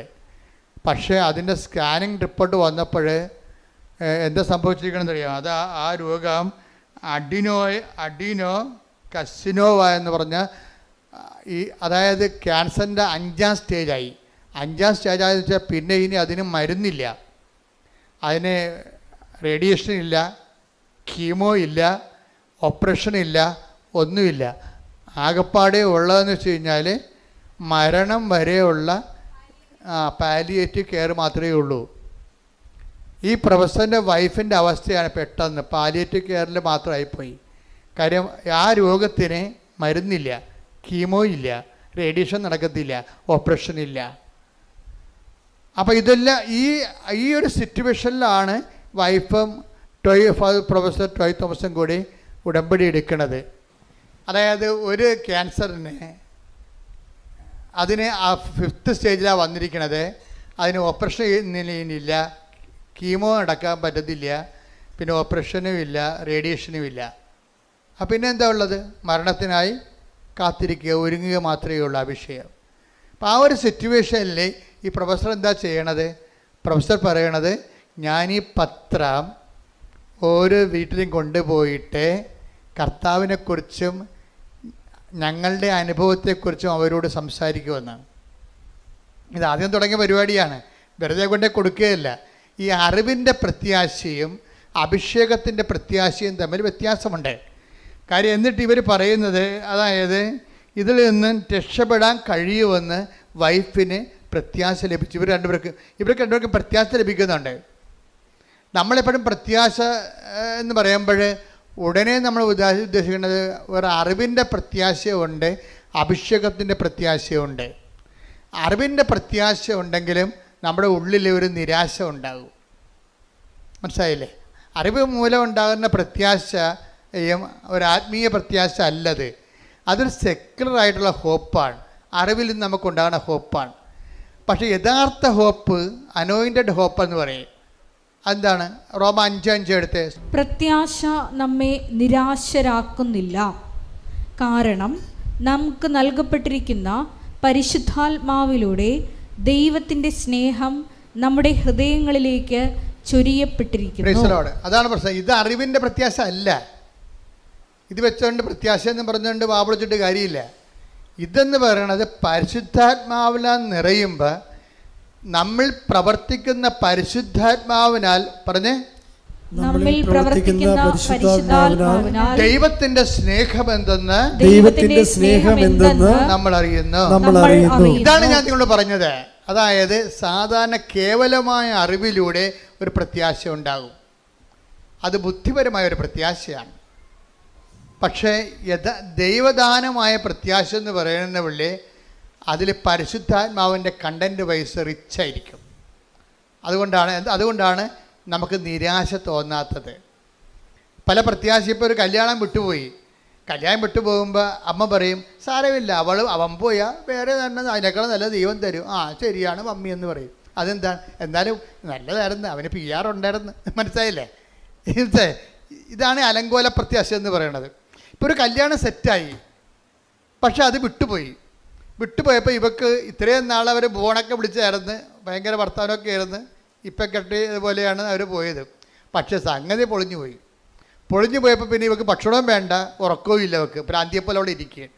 അപ്പം മമ്മി വന്ന് അവളോട് പറയണേ, എടി ഇതിപ്പോൾ അവൻ പോട്ടെ, അവന് വേറെ വല്ല കേസൊക്കെ ഉണ്ടാകും, ദൈവം അത് നമ്മുടെ കണ്ണിൽ കൊള്ളാനുള്ള പുരുക്കത്തിലാക്കി തന്നതാണെന്നൊക്കെ പറഞ്ഞ് മമ്മിയുടെ കാറ്റഗറിസ് അടിച്ച് അവളെ ഏൽപ്പിച്ച് ഇതിനേക്കാൾ നല്ലത് നമുക്ക് വരും, അതല്ലേ ദൈവം ഇത് മാറ്റിയതെന്നൊക്കെ. ഇതൊക്കെ മാനുഷികമായിട്ട് പറഞ്ഞ് പറ്റിക്കാവുന്നല്ല, വലിയ കഥയൊന്നുമില്ല. അത് തൽക്കാലത്തേക്കുള്ള സുഖം കൊടുക്കുന്നേ ഉള്ളൂ. ഇതിന് അറിവിൻ്റെ പ്രത്യാശ എന്ന് പറയും. അപ്പോൾ ഇവൾ പറയും, ആ ശരി മമ്മി, ഇനി ഞാൻ വിഷമിക്കത്തില്ല, ഞാൻ ഭക്ഷണം കഴിച്ചോളാം എന്ന് പറഞ്ഞാലും അവൾ ഭക്ഷണം കഴിക്കും. പക്ഷേ എന്ത് പറ്റും, അവൾ ഭക്ഷണം കഴിക്കും, പക്ഷേ എന്ത് പറ്റും, നിരാശ അവളുടെ ഉള്ളിൽ. ഇപ്പോൾ നല്ലതായിരുന്നത്, അതിന് നല്ല അതിന് PR കിട്ടുമായിരുന്നു, ഇനി വലിയ കുഴപ്പമൊന്നുമില്ല, ഇനി ഏത് കാലമാടനാണോ വരാൻ പോണത് എന്നൊക്കെ ഓർത്തിട്ട് അവൾക്ക് ഭയങ്കര സംഘർഷം ഉണ്ടാകും. ഇത് ഇങ്ങനെ ഈ ഒരു വിഷയത്തിനാണ് നമ്മളെ നിരാശ ഉണ്ടാകും, പ്രത്യാശ ഉണ്ടാകും, പക്ഷേ അതേസമയം തന്നെ നിരാശ തോന്നിക്കുകയും ചെയ്യും. ഇവിടെ പരിശുദ്ധാത്മാവിന് പ്രത്യേകിച്ച് റോളൊന്നുമില്ല. അപ്പുറത്തെ കാര്യം എന്താണെന്ന്, ഇപ്പം ഇവർ ഈ മമ്മി പറഞ്ഞിട്ടുണ്ടായിരിക്കുന്ന പ്രത്യാശ മാനുഷികമായ അറിവിൻ്റെ പ്രത്യാശയാണ്. പക്ഷെ നമുക്ക് വേണ്ടത് എന്താണ്, അഭിഷേകത്തിൻ്റെ പ്രത്യാശയാണ്. അഭിഷേകത്തിൻ്റെ പ്രത്യാശ എങ്ങനെയാണ് വരണത്, ദൈവസ്നേഹത്തിൽ നിന്നാണ് ഉണ്ടാകണത്. നിങ്ങൾ പത്രം കൊടുത്തു എന്നും പറഞ്ഞുകൊണ്ട് നിങ്ങൾക്ക് ദൈവാനുഗ്രഹം കിട്ടണമെന്ന് നിർബന്ധമില്ല. കൊടുക്കണം എന്താണ്, ദൈവസ്നേഹത്തോടെ കൊടുക്കണം. പറഞ്ഞ മനസ്സിലായില്ലേ?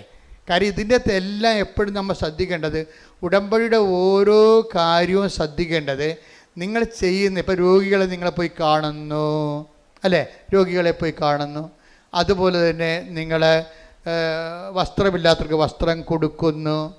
അതുപോലെ തന്നെ നിങ്ങൾ പൈസ ഇല്ലാത്തവർക്ക് പൈസ കൊടുക്കുന്നു. ഇതൊക്കെ നിങ്ങൾക്ക് സാങ്കേതികമായിട്ടൊക്കെ ചെയ്യാൻ പറ്റും, ആരും ചെയ്യണതാണിത്. പക്ഷേ അതല്ല പ്രശ്നം. ഉടമ്പടിയിൽ അത് ചെയ്യുമ്പോൾ അത് ദൈവികമാകണമെന്നുണ്ടെങ്കിൽ ദൈവസ്നേഹത്തിലൂടെ ചെയ്യാൻ പറ്റത്തുള്ളൂ. ഈ ദൈവസ്നേഹത്തോടെ ചെയ്യുമ്പോഴാണ് ദൈവികമായ, ഇപ്പം നമ്മൾ ഫെയ്ത്ത് ഹോപ്പ് ആൻഡ് ചാരിറ്റിക്ക് ദൈവിക പുണ്യങ്ങളെന്നാണ് പറയണത്. അപ്പോൾ അതിനെ ദൈവിക പുണ്യം എന്ന് പറയാൻ കാര്യം എന്താണ്, ഈ സംഭവം തന്നെ ഓപ്പൺ മാർക്കറ്റിൽ കിട്ടും പുണ്യങ്ങൾ. നമ്മളതിനെ പുണ്യങ്ങളെന്നല്ലേ വിളിക്കുന്നത്. പ്രത്യാശയൊക്കെ മനുഷ്യന്മാർക്കുണ്ടല്ലോ, അത് കെട്ടിയെടുത്ത് ക്രിസ്ത്യാനി ആയിട്ടില്ലെങ്കിലും പ്രത്യാശ ആൾക്കാർക്കുണ്ടല്ലേ, മാനുഷികമായ പ്രത്യാശ ഉണ്ട്. എന്തുകൊണ്ടാണ് ഇതിനെ ദൈവിക പുണ്യങ്ങളെന്ന് വിളിക്കാൻ കാര്യം എന്താണ്, ദൈവദത്തമായ പുണ്യങ്ങളാണ്. അതായത് പരിശുദ്ധാത്മാവിന് ദാനമായിട്ട് ലഭിക്കുന്നത് കൊണ്ടാണ്. അതുകൊണ്ടാണ് പൗലോസ് 5:5 പറയണത്, പ്രത്യാശ നമ്മളെ നിരാശരാക്കുന്നില്ല. പറഞ്ഞേ, പ്രത്യാശ നമ്മെ നിരാശരാക്കുന്നില്ല. നമ്മൾ ചിന്തിയിരിക്കുന്ന പരിശുദ്ധാത്മാവിനാൽ, നമ്മിൽ ചിന്തിയിരിക്കുന്ന പരിശുദ്ധാത്മാവിനാൽ ദൈവത്തിന്റെ സ്നേഹമെന്തെന്ന് നമ്മൾ അറിയുന്നു. അപ്പൊ പ്രത്യാശ നമ്മൾ അനുഭവിക്കുമ്പോഴും അടിസ്ഥാനപരമായിട്ട് നമ്മൾ അനുഭവിക്കുന്നത് എന്താണ്, ദൈവത്തിൻ്റെ സ്നേഹമാണ്. ഈ പ്രൊഫസർ ടോയ് തോമസിൻ്റെ വൈഫ്, അവർക്ക് അവർ പാലിയേറ്റീവ് കീമോയാണ് എടുത്തത്. വെച്ച് കഴിഞ്ഞാൽ അത് നല്ല മോർഫിനൊക്കെ അടിച്ചുള്ള ഒരു കീമോയാണ് ആ സംഭവം. അപ്പം അച്ഛൻ ഒരു മരവിപ്പ് തോന്നുന്നു, അത്രേ ഉള്ളൂ. രോഗം സുഖമാക്കുകയില്ല, രോഗത്തിൻ്റെ മരുന്നൊന്നും ഇല്ല, ആ രോഗത്തിന് മരുന്നില്ല, ഓപ്പറേഷൻ ഇല്ലെന്ന് പറഞ്ഞില്ല, റേഡിയേഷൻ ഇല്ല, കീമോയും ഇല്ല. പക്ഷേ ഇത് കഴിയുമ്പോൾ ഇവർക്ക് നല്ല പ്രത്യാശ കിട്ടും. ഇവർ പറയുന്ന വാക്കതാണ്, ഇങ്ങനെയൊക്കെ ഇത്രയും വലിയ ചികിത്സയാണെങ്കിലും എനിക്ക് നല്ല പ്രത്യാശ ഉണ്ടെന്ന്. ആ പ്രത്യാശ എന്ത് പ്രത്യാശയാണ്, പരിശുദ്ധാത്മാവിൻ്റെ പ്രത്യാശയാണ്, ദൈവികമായ പ്രത്യാശയാണ്. ഇവരെന്നോട് ചോദിക്കും, ഇവർ കണ്ണാടി നോക്കി ചോദിക്കണം, കർത്താവേ എൻ്റെ മുടി എന്താണ് കൊഴിയാത്തതെന്ന്. കീമോയൊക്കെ എടുക്കുന്നുണ്ട്, പക്ഷെ മുടി കൊഴിയണില്ല. കാര്യം നീ അഗ്നിയിലൂടെ നടക്കും, അഗ്നി നിന്നെ വിഴുങ്ങത്തില്ല. അഭിഷേക വിധി പ്രകാരമുള്ള പ്രത്യാശയാണ്. ഇത് ദൈവത്തിന് സാധിക്കുന്നത്, നമുക്ക് സാധിക്കുന്നത് ഉടമ്പടിയിലൂടെയാണ്. ദൈവികമായി ദാനം നമുക്ക് അവകാശമാക്കുന്നത് എങ്ങനെയാണ്, അവൻ പറയണത് പോലെ ചെയ്യുമ്പോഴല്ല, അവൻ പറയണത് പോലെ ദൈവസ്നേഹത്തോടെ ചെയ്യുമ്പോഴാണ്. കൈയടിച്ച് ശ്രദ്ധിക്കട്ടെ. ഹല്ലേലൂയ,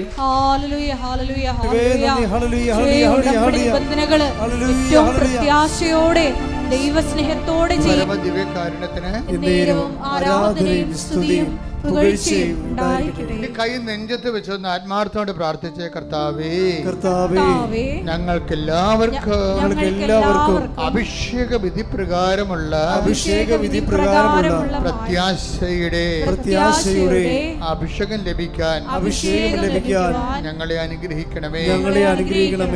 ഞങ്ങളുടെ ജീവിതത്തില് അങ്ങയുടെ തിരുസന്നിധിയിൽ വെച്ചിട്ടുള്ള വിഷയങ്ങള് അങ്ങയുടെ കാലത്ത് നടക്കുന്നത് വരെ പ്രത്യാശയോടെ ജീവിക്കുവാൻ ഞങ്ങൾക്ക് ദൈവസ്നേഹം സ്നിഗ്ധമായ പ്രത്യാശയാൽ അഭിഷേകം ചെയ്യണമേ.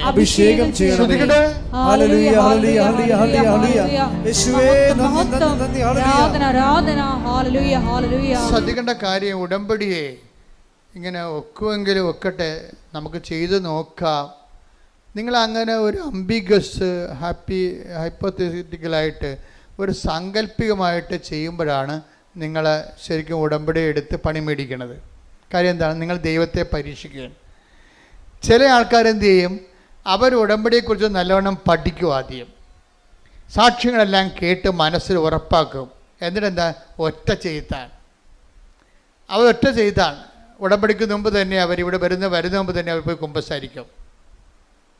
അവർ ഇന്നലെ കേട്ട സാക്ഷ്യം എന്താണ്? ഞാൻ ഉടമ്പടിക്ക് മുമ്പ് തന്നെ 1 മാസമേ ഉടമ്പടിക്ക് എന്നെ ഒരുക്കിയെന്ന്. അതാണ് സംഭവം. ഞാൻ ഉടമ്പടി ചെയ്യുന്നതിന് 1 മാസം മുമ്പ് തന്നെ ഞാൻ ഉടമ്പടിയിലാണെന്ന രീതിയിൽ ജീവിക്കാൻ തുടങ്ങിയെന്ന് പറഞ്ഞിരിക്കുക. എന്താണ്? സത്യസന്ധമായിട്ട് ഇൻവെസ്റ്റ് ചെയ്തിരിക്കുകയാണ്. അപ്പം അങ്ങനെ വരണ കാരണം എന്താ വെച്ച് കഴിഞ്ഞാൽ അവർക്ക് ലാഗിങ് വരത്തില്ല. പക്ഷേ ലാഗിങ് വന്നില്ലേലും ഇങ്ങനെയുള്ള ആൾക്കാരെ സംബന്ധിച്ചിടത്തോളം ആന്തരിക അഭിഷേകമുള്ള കാരണം അവർക്ക് ടൈം പ്രശ്നമല്ലാതെ വരും. ഒരു കംപ്ലൈൻറ്റും ചെയ്യത്തില്ല. എന്താ കാര്യം? അതിന് ടൈം ആകുമ്പോൾ കർത്താവ് കൃത്യമായിട്ട് അത് ചെയ്യും. ഇപ്പം എന്താ വിഷയം എന്ന് പറയണത്? ഇപ്പോൾ നിങ്ങൾക്കറിയാമല്ലോ, ഈ പറഞ്ഞ പ്രൊഫസർ ടോയ് തോമസിൻ്റെ വിഷയം തന്നെ എടുക്കുക. അവർ ആ ചേട്ടായി എന്താ ചെയ്യണത്? അവർ കോളേജ് പ്രൊഫസറാണ്, പക്ഷേ ഇവരും അതുപോലെ തന്നെ ടീച്ചറാണ്. പക്ഷെ അവരെന്ത് ചെയ്യും?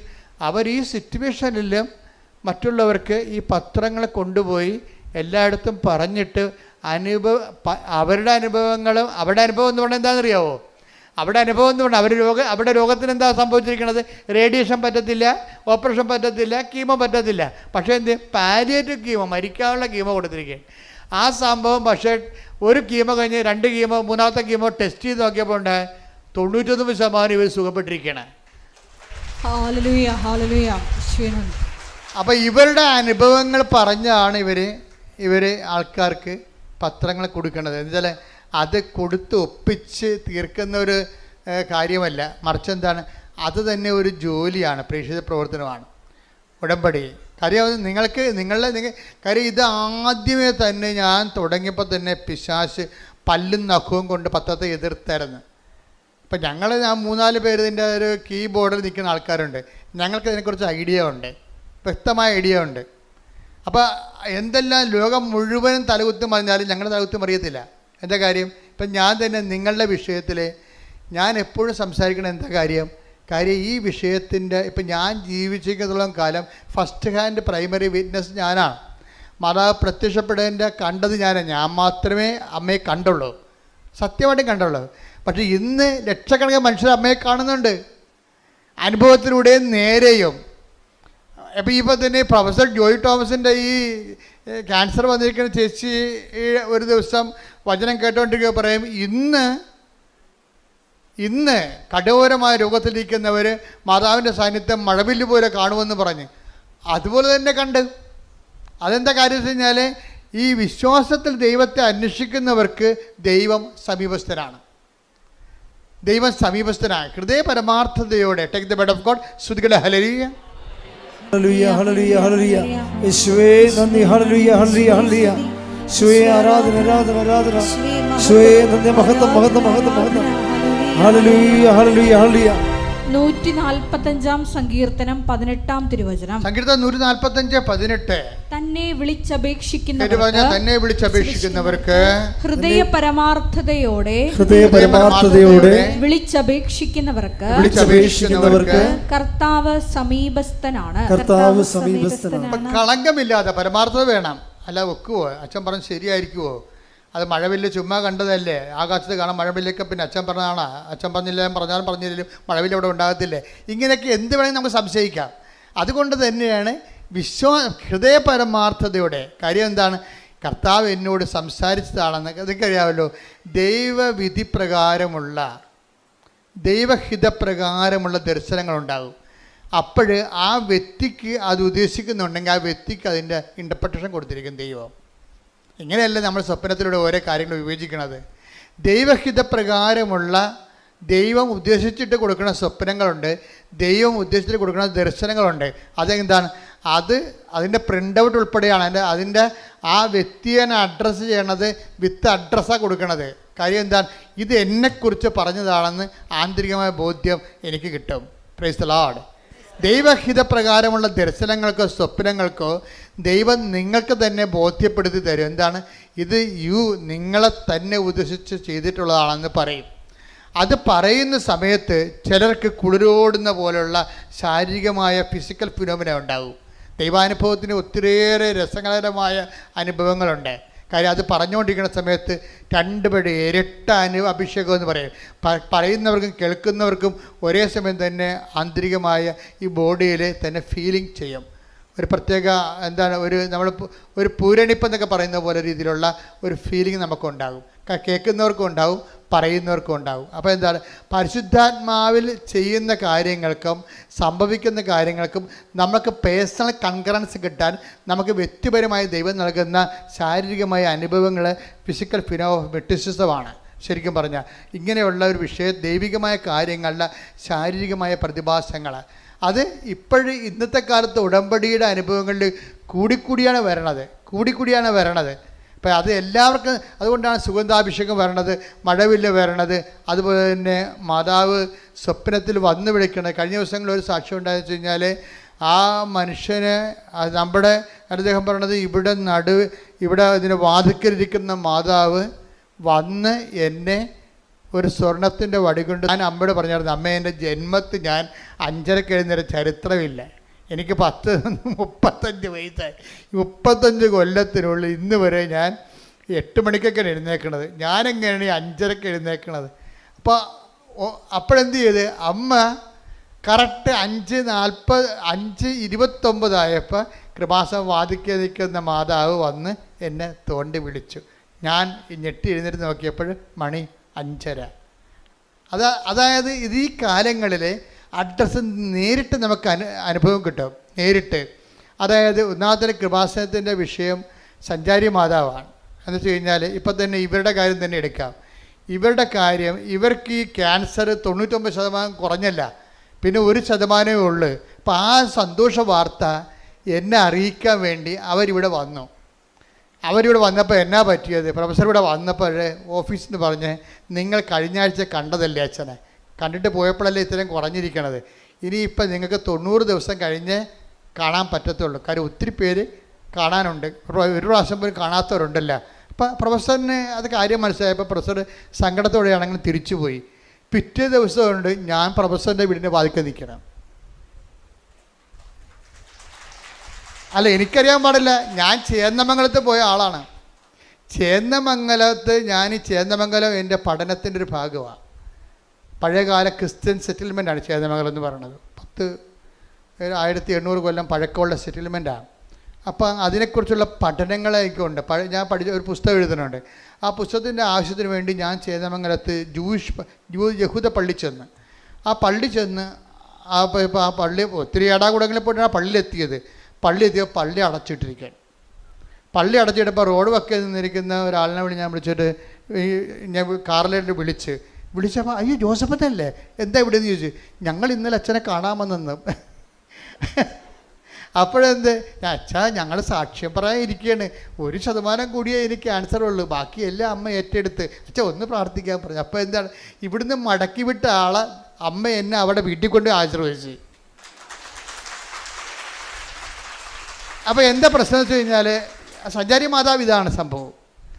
ഈ കാലങ്ങളിൽ ഉടമ്പടിയുടെ വിഷയം എന്ന് പറയുന്നത് ജീവനോടെ അത് ഞാൻ പറഞ്ഞ ഉടമ്പടി നിങ്ങൾ അതിൻ്റെ ഒഴുക്കത്തുനിന്ന് ഒഴുകിയാൽ മതി. മനസ്സിലായോ? ഉടമ്പടി തടസ്സമില്ലാതെ ഒന്ന് ഒഴുകിയാൽ മതി. അതിൻ്റെ ഫലം സ്വാഭാവികമായിട്ട് ഉണ്ടാകാനാണ്. നമുക്ക് റിസ്ക് ഇല്ല. എന്താ കാരണം? ഒരു കാര്യം നടന്നില്ലെങ്കിൽ ദൈവം അത് ഏറ്റെടുത്തിട്ടുണ്ടെങ്കിൽ ദൈവം നേരിട്ട് ആ വിഷയത്തിൽ തീരുമാനം ഉണ്ടാക്കും. അതാണ് ഉടമ്പടി. എന്താ കാര്യം? ഇത് മാതാവിൻ്റെ പ്രത്യക്ഷീകരണത്തിൻ്റെ സ്ഥിരീകരണത്തിൻ്റെ വിഷയമായത് കാരണം നമ്മളെ അനുഗ്രഹിക്കുക, സാക്ഷികളാക്കി മാറ്റുക ആരുടെ ആവശ്യമാണ്? നമ്മുടെ ആവശ്യം പോലെ തന്നെ ദൈവത്തിൻ്റെ ആവശ്യമാണ്. അതുകൊണ്ടാണ് ഇത് സ്പീഡാകുന്നതിൻ്റെ കാര്യം. നിങ്ങൾക്ക് പറ്റുന്ന ചിലക്ക് പറ്റുന്ന അബദ്ധം, നിങ്ങളിങ്ങനെ പൊട്ടം കണ്ണാനെ പോലെ തപ്പിയും തടഞ്ഞുമൊക്കെ എന്തെങ്കിലുമൊക്കെ ചെയ്യോ, ഇനി അത് അതെവിടെ കൊടുക്കാനാണ്, രോഗികളെ കാണാനാണ്, ആരെ കാണാനാണ്, നമ്മുടെ താലൂക്കിൽ ഗവൺമെൻറ് ആശുപത്രി ഉണ്ടാ കൊള്ളാം, നല്ല പരിപാടിയെ പോയി. അവിടെ ഇന്ന് വരെ ഒരു ഗവൺമെൻറ് ആശുപത്രിയിൽ പോയിട്ടില്ല, എല്ലാം പ്രൈവറ്റ് ആശുപത്രിയിലേ പോയിട്ടുള്ളൂ. അപ്പോൾ പാവത്തങ്ങളൊക്കെ ഉള്ള ഗവൺമെൻറ് ആശുപത്രി ആയിരിക്കുമല്ലോ ഉള്ളത്, അവരെല്ലാം പോയി കാണേണ്ടത്. അപ്പോൾ അവരെ പോയി കാണുമ്പോൾ ഇവർക്ക് അറിയത്തില്ല, ഇവരുടെ മനുഷ്യരുടെ സംസർഗം അതാണ്. നമ്മുടെ താലൂക്കിൽ ഗവൺമെൻറ് ആശുപത്രി ഉണ്ടാകുന്ന പോലും അവർക്ക് അറിയത്തില്ല, അത്രയും ബന്ധമുള്ളു. അങ്ങനെ മനുഷ്യനുമായിട്ട്, സാധാരണ മനുഷ്യനായിട്ട് ഒരു ബന്ധമില്ലാത്തവരെ ഇപ്പോഴെന്ത് ഉടമ്പടി എന്ത് ചെയ്യും? അവരെ തിരക്കിപ്പോകും. തിരക്കി പോകണത് ഉടമ്പടിയുടെ ഒരു നിയോഗം നിറവേറ്റാനല്ല, ശരിക്കും പറഞ്ഞാൽ ദൈവത്തിൻ്റെ സ്നേഹത്തിൽ നിങ്ങൾ വളരാൻ വേണ്ടിയാണ്. Price the Lord. അത് മനസ്സിലായി? അത് ഓർത്തേക്കണം. ഉടമ്പടി അപ്പോൾ നിങ്ങൾ ഞങ്ങൾ പ്രൈവറ്റ് ആശുപത്രിയിൽ പോയി, ഞങ്ങളത് കണ്ടു, രോഗികൾ കണ്ടു, കുറേ നേരം അവിടെ ഇരുന്ന് സംസാരിച്ചു, അവർക്ക് ഞങ്ങളുടെ കയ്യിലുള്ളതൊക്കെ കൊടുത്തു എന്നൊക്കെ പറഞ്ഞാൽ ഒന്നും ഉടമ്പടി വർക്ക് ചെയ്യത്തില്ല. നിങ്ങൾ എന്താ കാര്യം നിങ്ങൾ ചെയ്യണ കാര്യങ്ങളെല്ലാം ആരാ? ക്രിസ്തുവിനോടുള്ള സ്നേഹത്തോടെയാണ് ചെയ്യേണ്ടത്. Price the Lord. ഇത് നിങ്ങൾ ചെയ്യുമ്പോഴെല്ലാം കർത്താവിൻ്റെ സ്നേഹത്തിലാണത് ചെയ്യേണ്ടത്. പ്രാർത്ഥിക്കുക. കർത്താവായ ദൈവമേ, ഞങ്ങൾ ചെയ്യുന്ന ഓരോ പ്രേക്ഷിത പ്രവൃത്തികളും അങ്ങയുള്ള സ്നേഹത്താൽ സുവിശേഷത്തിന്റെ സാക്ഷിയായി ചെയ്യുവാൻ ഇടയാക്കണമേ.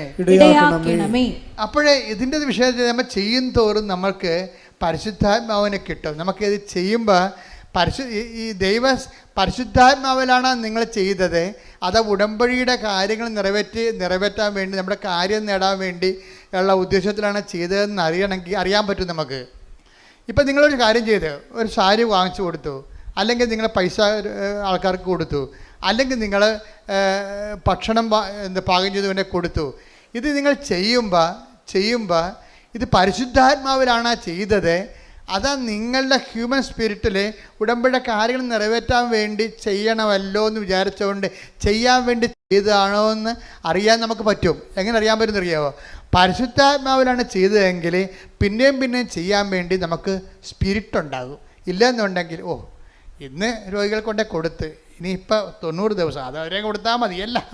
മനസ്സിലായില്ലേ? 90 ദിവസം ഉണ്ട്. അപ്പോൾ എല്ലാ ആഴ്ചയും കൊണ്ടുപോയി രോഗികൾക്ക് ഭക്ഷണം കൊടുക്കണം. കുഴപ്പമില്ല, 90 ദിവസം വരെ കൊടുക്കാം, പട്ടണത്തിനും കൊടുക്കുക. അപ്പം നമ്മൾ ഈ ദിവസം എണ്ണി കൊടുക്കും.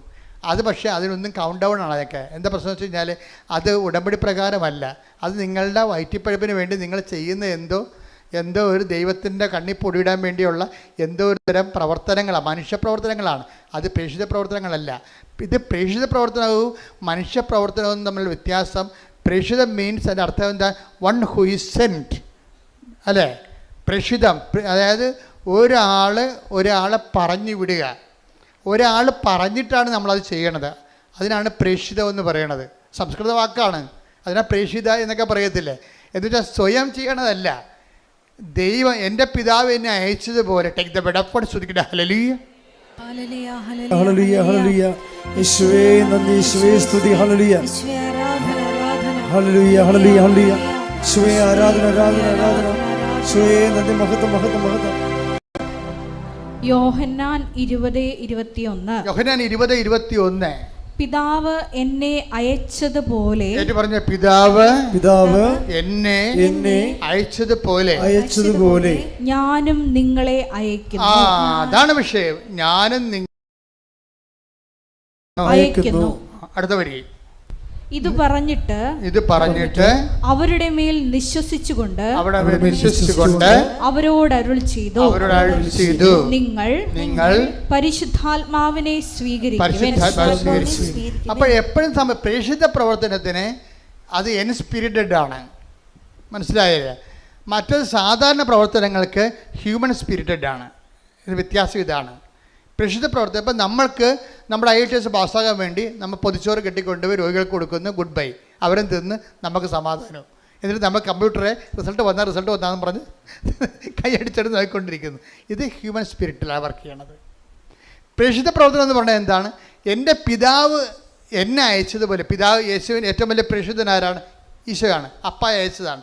എൻ്റെ പിതാവിനെ അയച്ചതുപോലെ എന്ത് ചെയ്യണം? ഞാനും നിങ്ങളെ അയക്കുന്നു. അപ്പോൾ നിങ്ങൾ പോകുമ്പോൾ യേശു ക്രിസ്തുവാണ് നിങ്ങളെ ഗവൺമെൻറ് ആശുപത്രിയിലോട്ട് പറഞ്ഞു വിട്ടിരിക്കുന്നത് എന്ന് നമുക്ക് ഫീൽ ചെയ്യണം. അപ്പോഴാണത് പ്രേക്ഷിത പ്രവർത്തനമാകണത്. യേശു ക്രിസ്തുവാണ് നിങ്ങളെ, കർത്താവേ ഒരു 10 പത്രം കയ്യിലെടുത്ത് അല്ലെങ്കിൽ 10 പൊതിച്ചോറ് ഉണ്ടാക്കുന്ന സമയത്ത് നിങ്ങൾ ജപമാല ചൊല്ലിക്കൊണ്ടാണല്ല രോഗികൾക്ക് വേണ്ടി പൊതിച്ചോറ് ഉണ്ടാക്കുന്നത്. അപ്പോൾ ഉണ്ടായിക്കൊണ്ടിരിക്കുന്ന സമയത്ത് നിങ്ങൾക്ക് അത് കൊണ്ടുപോകുന്നതിന് വേണ്ടി പരിശുദ്ധാത്മാവ് നിങ്ങൾക്ക് ആ സമയത്ത് തരും ദൈവം. അതാണ് പ്രേക്ഷിത പ്രവർത്തനത്തിൻ്റെ ഗുണം. പരിശുദ്ധാത്മാവ് തന്നു കഴിഞ്ഞാൽ ഇപ്പോൾ ഈ ജിബിൻ്റെ സാക്ഷ്യം കണ്ട് ജുബിൻ ഞാൻ പറഞ്ഞു നേരത്തെ പറഞ്ഞ കക്ഷിയില്ലേ, അയാളുടെ ചെറുപ്പക്കാരനാണ്. അയാൾ ഉടമ്പടി എടുത്തപ്പോൾ എന്താ സംഭവിച്ചത്? അയാൾക്ക് 4 സപ്ലൈ ഉണ്ടായത്, പിന്നെ അത് കൂടി 7 സപ്ലൈ ആയി. പിന്നെ എന്ത് ചെയ്ത് അടുത്ത എഴുത്തിന് 7 സപ്ലൈ ആൾ ജയിച്ചു. അതാണ് വിഷയം. അപ്പോൾ പക്ഷേ അയാൾ ചെയ്യണ കാര്യം എന്താണെന്നറിയാമോ? അതായത് വേറെ ബ്ലോസം എന്ന് പറഞ്ഞൊരാളെ കണ്ടുമുട്ടി ആശുപത്രി ചെന്നപ്പോൾ. ബ്ലസ്സൻ, ഈ ജൂബിൻ ബ്ലസ്സൻ എന്ന് പറഞ്ഞൊരാളെ ആശുപത്രിയിൽ കണ്ടുമുട്ടി. ബ്ലസ്സൻ എന്താ? ബ്ലസ്സന് ക്യാൻസറാണ്.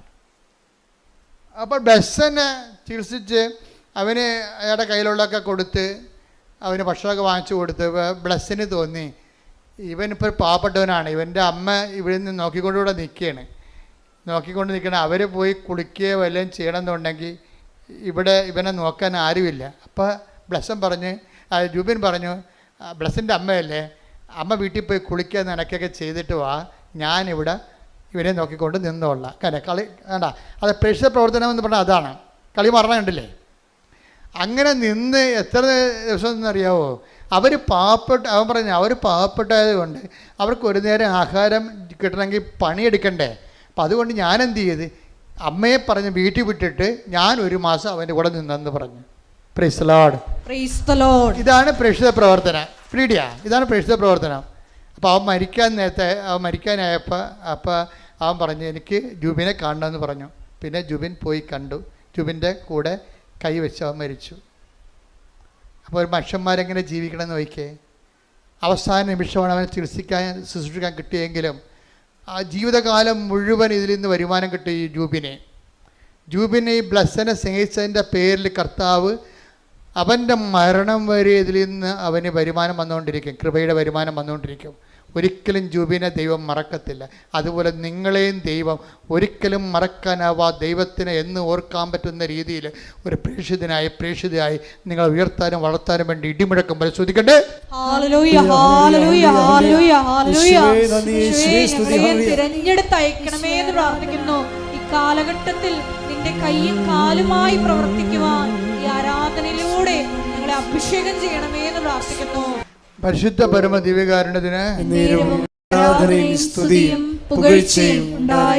അപ്പൊ ജൂബിന്റെ പ്രേക്ഷിത പ്രവർത്തനത്തിന്റെ ഒരു മാനദണ്ഡം എന്താണെന്ന് നോക്കിയേ.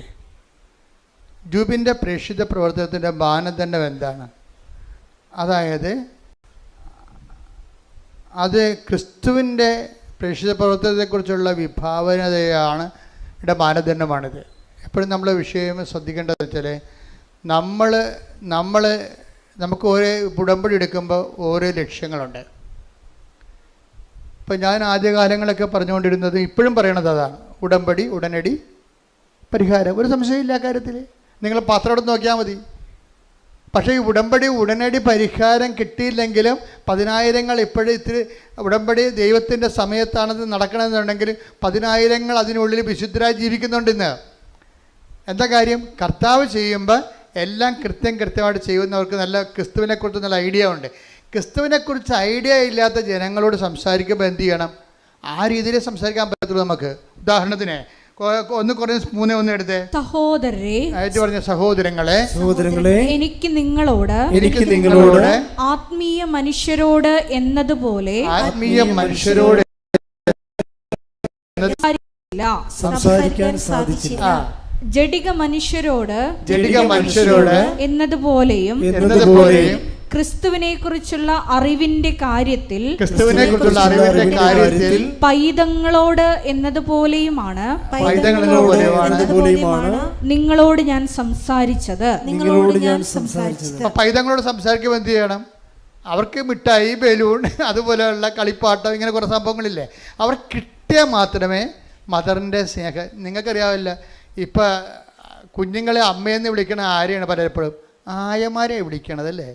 നാളെ ബംഗാളി ചേച്ചിമാർ വന്ന് നമ്മുടെ പിള്ളേർക്ക് നിങ്ങൾ 4 ലക്ഷത്തിൻ്റെ ശമ്പളം മേടിക്കും, നിങ്ങളുടെ മക്കൾക്ക് മുല കൊടുക്കുന്നതായിരിക്കും ബംഗാളി ചേച്ചിമാരായിരിക്കും. അപ്പം നമ്മുടെ മക്കൾ അവരെന്തെന്ന് വിളിക്കും? അമ്മയെന്ന് വിളിക്കും. നിങ്ങളെന്തെന്ന് വിളിക്കും? ആയെന്ന് വിളിക്കും. ഇതാണ് പ്രശ്നം. പിള്ളേരുടെ ഒരു സൈക്കോളജിയിൽ എന്താ ഉള്ളത്? ആര് എന്ത് കൊടുക്കുന്നു അവരാണ് അമ്മ. പറഞ്ഞിട്ട് കാര്യമില്ല. ആര് കൊടുക്കുന്നു? അമ്മ എപ്പോഴും അമ്മയായി നിൽക്കുന്നത് എന്തുകൊണ്ടാണ്? എല്ലാ കാര്യങ്ങളും കുഞ്ഞിനെ ചെയ്ത് കൊടുക്കുന്നത് കൊണ്ടാണ്. അപ്പം ദൈവത്തിന് ഇങ്ങനെ ഒരു കാലം ഉണ്ടെന്നാണ് പൗരസഭ ഒന്നിനു വായിച്ചത്. സഹോദരങ്ങളെ, എനിക്ക് നിങ്ങളോട് ആത്മീയ മനുഷ്യരോട് എന്നതുപോലെ സംസാരിക്കാൻ സാധിച്ചില്ല. സംസാരിക്കാൻ സാധിക്കും. ആത്മീയ മനുഷ്യരോടാണ് സംസാരിക്കണമെന്നുണ്ടെങ്കിൽ എന്താണ്? നേരത്തെ പറഞ്ഞ കാര്യം 1 തിമോത്തി 4:8 എന്താണ്? ആത്മീയ മനുഷ്യരോട് സംസാരിക്കുന്നത് എന്തിനെക്കുറിച്ചാണ്? നിത്യജീവനെക്കുറിച്ചായിരിക്കും. ജഡിക മനുഷ്യരോട് സംസാരിക്കുന്നത് എന്തിനെക്കുറിച്ചായിരിക്കും? ഈ ജീവിതത്തിന് വേണ്ടിയായിരിക്കും സംസാരിക്കണത്. അപ്പോൾ ഈ ജീവിതത്തിന് വേണ്ടി കർത്താവ് അഡ്രസ്സ് ചെയ്യണില്ലേ? അതാണല്ല ഉടമ്പടി. ഈ ജീവിതത്തിന് വേണ്ടി അവർക്ക് വീഞ്ഞില്ല, അവർക്ക് വീടില്ല, അവർക്ക് ജോലിയില്ല, അവരുടെ വിവാഹം നടക്കണില്ല, അവർക്ക് രോഗമാണ്. ഇതല്ലേ പരിശുദ്ധ ഉടമ്പടിയിലൂടെ ഈശോയോട് പറഞ്ഞിട്ടല്ലേ സമയബന്ധിതമായി ഈ വിഷയം സമാധാനം ഉണ്ടാകേണ്ടത്. പക്ഷേ അടുത്ത പടി എന്താണ് ഉടമ്പടിയുടെ? ഈ ജീവിതത്തിന് വേണ്ടി മാത്രമാണ് നിങ്ങൾ യേശു ക്രിസ്തു പ്രതിഷ്ഠിക്കുന്നത്. ഹല്ലേലൂയ, ഹല്ലേലൂയ, ഹല്ലേലൂയ, ഹല്ലേലൂയ, ഹല്ലേലൂയ. യേശുവേ നന്ദി, യേശുവേ സ്തുതി. 1 കൊരിന്തോസ് 15:19 ഈ ജീവിതത്തിന് വേണ്ടി മാത്രം പറഞ്ഞ ഈ ജീവിതത്തിന് വേണ്ടി മാത്രം ക്രിസ്തുവിൽ പ്രത്യാശ വച്ചിട്ടുള്ളവരാണെങ്കിൽ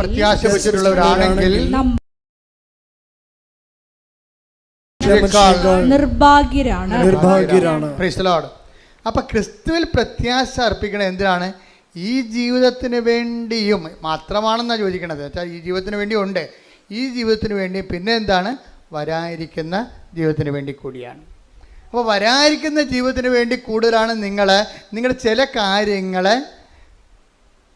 താമസിക്കുന്നുണ്ടെങ്കിൽ എപ്പോഴും ഓർത്തേക്കണം, നിങ്ങളെന്താണ്? നിത്യജീവൻ്റെ എക്സ്പ്രസ് ഹൈവേയിലേക്ക് വന്നു എന്ന്. എന്താ കാര്യം? എന്താണ്? ദൈവം ഈ ജീവിതത്തെ ഉടമ്പടിയിൽ ഒരു 3-4 കാര്യങ്ങൾ പടപെടാതെ നിങ്ങളുടെ കാര്യം നടക്കുകയും ചില കാര്യങ്ങൾ താമസിക്കുകയും ചെയ്യുമ്പോൾ അത് താമസിക്കുന്നതല്ല, മറിച്ച് എന്താണ്? നിത്യജീവനെക്കുറിച്ച് നിങ്ങൾ ഈ കാലഘട്ടങ്ങളിൽ ചിന്തിക്കാനും അതിനുവേണ്ടി ഇൻവെസ്റ്റ് ചെയ്യാനും വേണ്ടി ദൈവം നിങ്ങളെ ഒരുക്കുന്നതാണ്. കൈയടിച്ച് ശ്രദ്ധിക്കട്ടെ. ഹല്ലേലൂയ, ഹല്ലേലൂയ, ഹല്ലേലൂയ, ഹല്ലേലൂയ, ഹല്ലേലൂയ. യേശുവേ നന്ദി, ഹല്ലേലൂയ, ഹല്ലേലൂയ.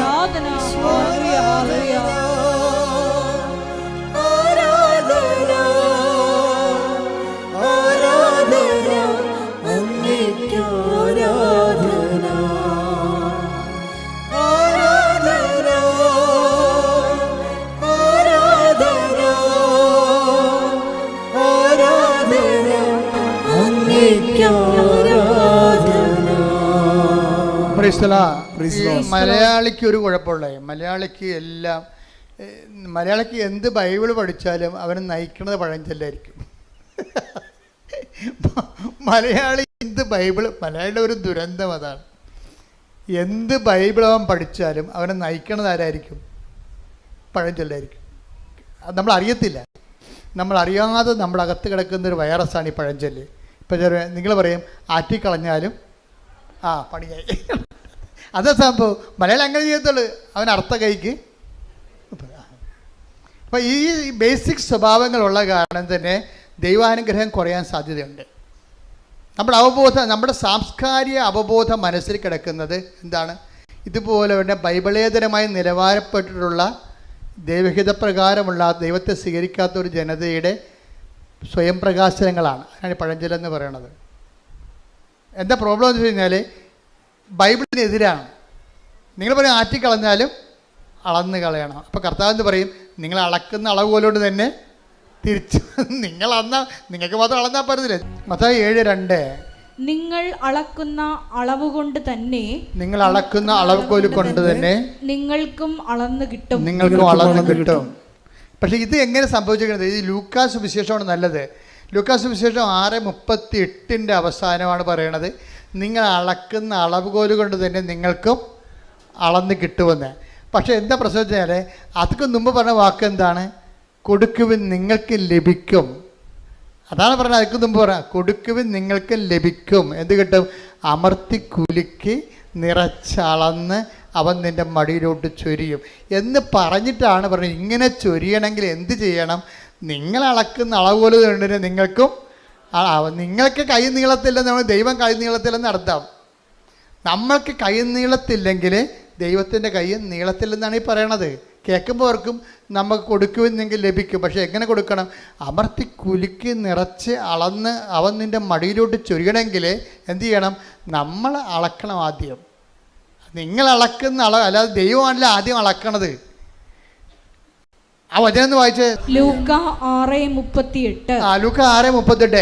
കൊടുക്കുവിൻ നിങ്ങൾക്കും കിട്ടും, നിങ്ങൾക്ക് ലഭിക്കും. അമർത്തി കുലുക്കി നിറച്ചളന്ന് അവർ നിങ്ങളുടെ മടിയിൽ ഇട്ടുതരും. നിങ്ങളുടെ മടിയിൽ ഇട്ടുതരും. നിങ്ങൾ അളക്കുന്ന അളവ് കൊണ്ട് തന്നെ നിങ്ങൾക്കും അളന്ന് കിട്ടും.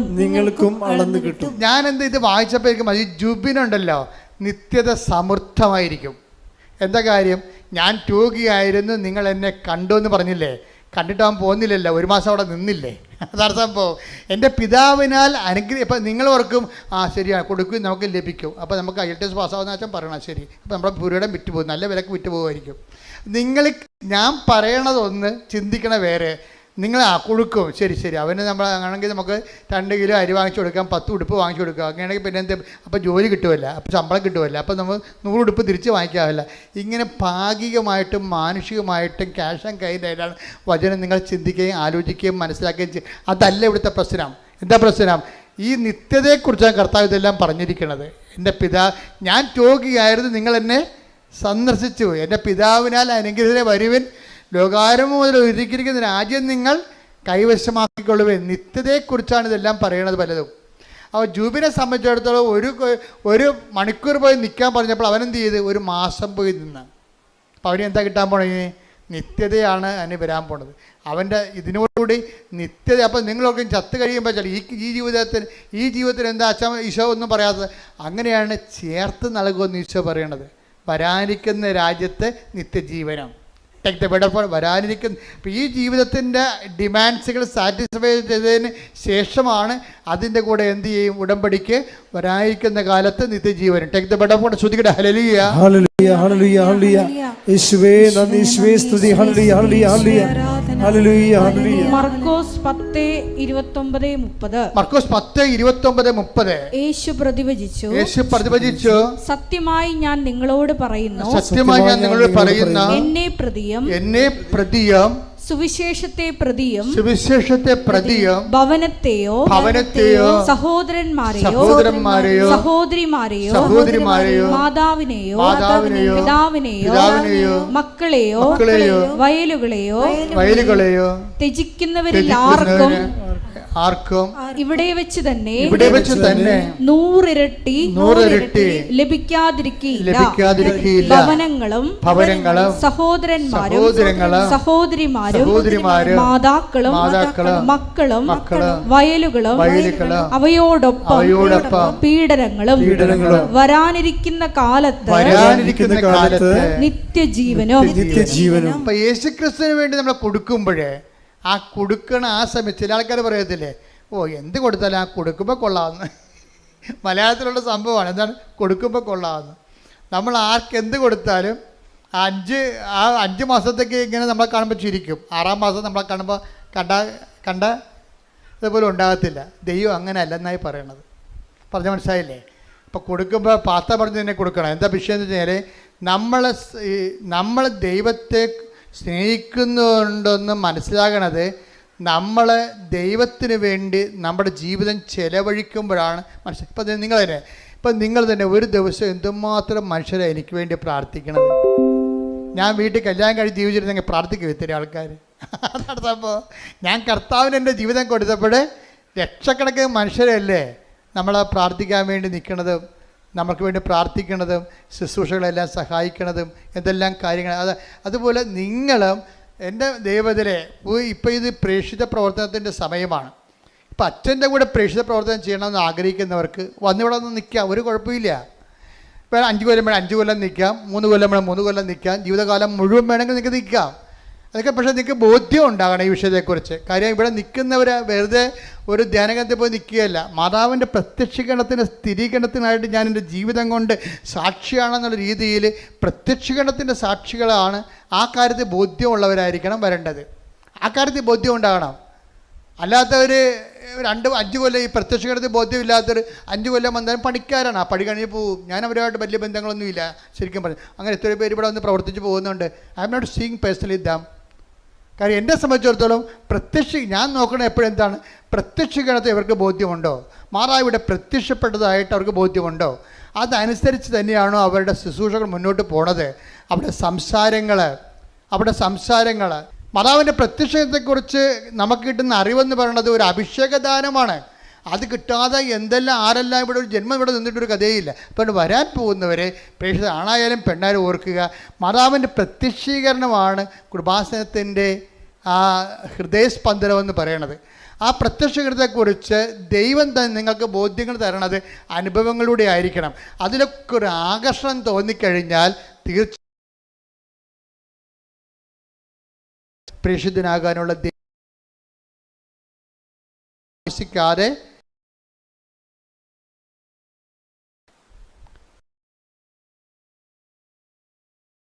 വിളി ഈ മാതൃ സന്യസ്തന്മാരെ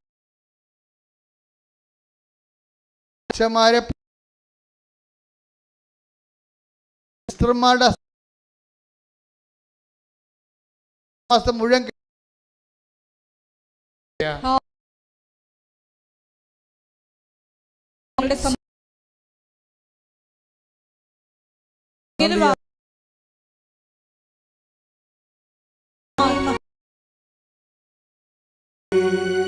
എൻ്റെ മക്കളെ, പരിശുദ്ധാത്മാവ് നമ്മൾ കുളിച്ച് നിൽക്കുന്ന ഒരു സമയമാണിത്. മാതാവ് ജീവനോടെ പ്രത്യക്ഷപ്പെട്ട അൾത്താരയിൽ അമ്മയുടെ സന്തതമായ സാന്നിധ്യമുണ്ട്. ദിവ്യകാരുണ്യത്തിൻ്റെ സമയത്താണ് അമ്മ അന്ന് പ്രത്യക്ഷപ്പെട്ടത്. അതേ ഒരു ഫീലാണ്, അതേ ഒരു ആംബിയൻസിലാണ് നമ്മൾ നിൽക്കുന്നത്. അതേ അമ്മ, അതേ കർത്താവ് ഇന്ന് നമ്മുടെ ജീവിതത്തിലെ ഈ ആരാധനയിൽ പങ്കെടുക്കുന്ന ഓരോ മകനെയും മകളെയും കർത്താവിൻ്റെ തിരുമുറിവാർന്ന വലത് കർത്താൽ ആശീർവദിക്കുന്ന സമയമാണ്. കർത്താവേ, കണ്ണീരോടെ പ്രാർത്ഥിക്കുന്ന കർത്താവേ, കർത്താവേ, സ്വർഗം തുറക്കണമേ, അടിപ്പിണർ പോലെ വൈദാക്കാലം പോലെ ദൈവികമായ ശക്തി ഓരോ മകന്റെ മേലും അടുപ്പിണ പോലെ വൈദാക്കാലം പോലെ ദൈവികമായ ശക്തി ഓരോ മകന്റെ മേലും കർത്താവിന്റെ വിശുദ്ധ രക്തം ഉച്ച മുതൽ ഉള്ളംകാല വരെ കർത്താവിന് ഇത് അരിച്ചിറങ്ങട്ടെ. കർത്താവിന് ശക്തി. കർത്താവ് തൈറോയ്ഡ് രോഗികള്, PCOD രോഗികള്, പിസ്റ്റുല രോഗികള്, കരള് രോഗികള്, ഹൃദയ രോഗികള്, ശ്വാസകോശ രോഗികള്, ഹൃദയ രോഗികള്, കിഡ്നി രോഗികള്, കുടല് രോഗികള്, ക്യാൻസർ രോഗികള്, യേശു ക്രിസ്തുവിന്റെ ഉന്നതമായ നാമത്തില് മാറിപ്പോകട്ടെ. ശ്രുതിക്കട്ടെ.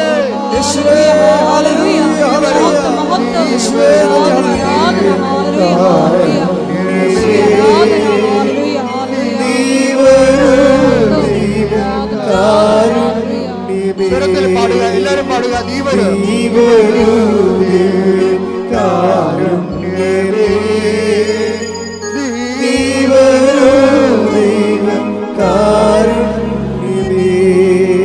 കർത്താവേ, ഗർഭിണികളെ സമർപ്പിച്ച് പ്രാർത്ഥിക്കുന്ന കർത്താവേ, കുഞ്ഞുങ്ങളെ സമർപ്പിച്ച് പ്രാർത്ഥിക്കുന്ന കർത്താവേ, ഈശോ നിന്റെ തിരുമുറിവാർന്ന് വലതു കയറാൻ കുഞ്ഞുമക്കളുണ്ടാകുന്ന മുഴുവൻ രോഗികളെ രോഗികളായിട്ട് കുഞ്ഞുമക്കൾ കണ്ണീരോടെ കരയുന്ന അമ്മമാരെ അവിടെ കുഞ്ഞുങ്ങളെ സ്പർശിക്കണമേ എന്ന് പ്രാർത്ഥിക്കുന്ന കർത്താവ്. നിന്റെ സ്വർഗീയമായത് കർത്താവ്, നിന്റെ ഉന്നതമായ നാമത്തെ മഹത്വപ്പെടുത്തണ കർത്താവ്. മക്കളില്ലാത്തവരെ സ്പർശിക്കണ കർത്താവ്, ഭവനരഹിതരെ സ്പർശിക്കണ കർത്താവ്. സാമ്പത്തികമായ ക്ലേശങ്ങളുള്ളവര്, ഭാരങ്ങളുള്ളവര്, പരീക്ഷ എഴുതി നിൽക്കുന്നവർ, റിസൾട്ട് പ്രതീക്ഷിക്കുന്നവർ കർത്താവെ, ജോലിക്ക് വേണ്ടി പരിശ്രമിക്കുന്നവർ, ജോലി നഷ്ടപ്പെടാൻ പോകുന്നവർ, ലിസ്റ്റ് ക്യാൻസലാകാൻ പോകുന്നവർ, യേശു ക്രിസ്തുവിന്റെ ഉന്നതമായ നാമത്തില് മാർഗ തടസ്സങ്ങള്, ജീവിത ദുരിതങ്ങള് യേശുവിന്റെ നാമത്തിൽ മാറിപ്പോകട്ടെ. ശ്രദ്ധിക്കട്ടെ. കർത്താവെ, നിന്റെ ഉന്നതമായ നാമത്തിന് സ്വസ്ഥം ചെയ്യുന്ന കർത്താവെ, കണ്ണിന് കരുക്കളുള്ളവരെ, കണ്ണിന് ദശ വളരുന്നവരെ കർത്താവ്, കണ്ണിന് കാഴ്ച മുട്ടിയവരെ അങ്ങനെ തിരിച്ച് സമർപ്പിച്ച് പ്രാർത്ഥിക്കുന്നു. മറാത്ത തലവേദന ഉള്ളവരെ സമർപ്പിച്ച് പ്രാർത്ഥിക്കുന്ന കർത്താവെ. കർത്താവ് കണ്ണിൽ നിന്നും കർത്താവ് കാതിൽ നിന്ന് ഫ്ലൂയിഡ് വരുന്നവരെ, പഴുപ്പ് വരുന്നവരെ സമർപ്പിച്ച് പ്രാർത്ഥിക്കുന്ന കർത്താവ്. തൊണ്ടയിൽ മുഴയുള്ളവരെയും, തൈറോയ്ഡ് രോഗികളെയും, ടോൺസൈറ്റ് രോഗികളെയും, സ്പിറ്റുല രോഗികളെയും, സ്പോണ്ടിലൈറ്റിസ് രോഗികളെയും സമർപ്പിച്ച് പ്രാർത്ഥിക്കുന്ന കർത്താവേ. നിന്റെ വിശുദ്ധ പൗരോഹിത്യത്തെ മഹത്വപ്പെടുത്തണമേ കർത്താവെ. സഭയിലുള്ള സാന്നിധ്യം പ്രകടമാക്കണമേ.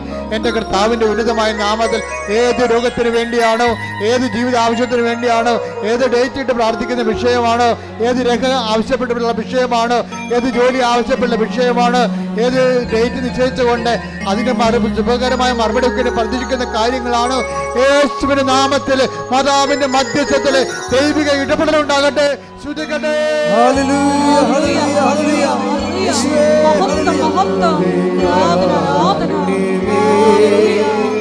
അടിപ്പണ്ട പോലെ വൈദാഘാതം ദൈവികമായ ശക്തി നിനക്ക് വരുന്ന കാര്യമാണ്.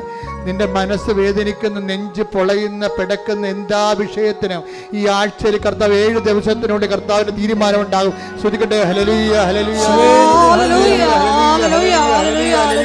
എന്റെ കർത്താവിന് 39 വർഷം ഞാൻ അർപ്പിച്ച കൃപാസമർത്താരെ ജീവനോടെ പ്രത്യക്ഷപ്പെട്ട 39 വർഷം ഞാൻ അർപ്പിച്ച കൃപാന്റെ യോഗ്യതയാൽ കൃപാസമർത്താരെ ജീവനോടെ പ്രത്യക്ഷപ്പെട്ട പരിശുദ്ധ അമ്മയുടെ മധ്യസ്ഥതയില് ഇവിടെ പ്രാർത്ഥിക്കുന്ന മക്കൾക്ക്, ഓൺലൈനിൽ പ്രാർത്ഥിക്കുന്ന മക്കൾക്ക്, ഉടമ്പടി എടുത്ത് പ്രാർത്ഥിക്കുന്ന മക്കൾക്ക് അവരുടെ ജീവിത ദുരിതങ്ങള് ഇപ്പോഴേ പരിശുദ്ധ അമ്മ ഉണ്ണീശോയുമായിട്ട് ജലത്തിന്റെ ഉള്ളിൽ നിന്ന് ഇറങ്ങി വരുന്നതായിട്ട് കണ്ടുകൊണ്ടിരിക്കുന്നു.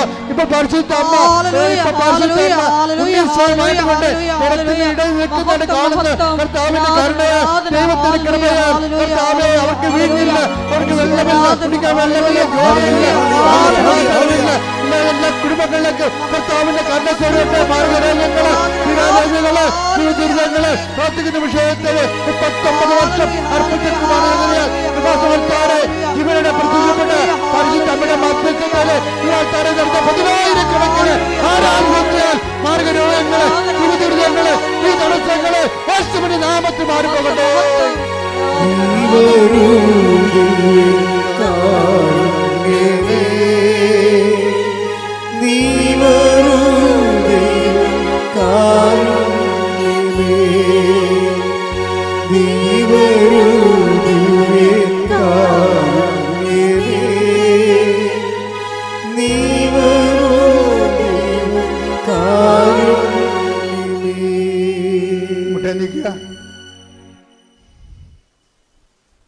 കൈകൾ കുപ്പിക്കൊണ്ട് കണ്ണടച്ച് കണ്ണ് തുറന്ന് കർത്താവിനെ നോക്കിക്കൊണ്ട് നിൽക്കേണ്ട സമയമാണ്. വ്യക്തിപരമായ ആവശ്യങ്ങൾക്ക് വേണ്ടി പ്രാർത്ഥിക്കേണ്ട സമയമാണ്. ഓൺലൈനിലുള്ളവരും പ്രാർത്ഥിക്കേണ്ട സമയമാണ്.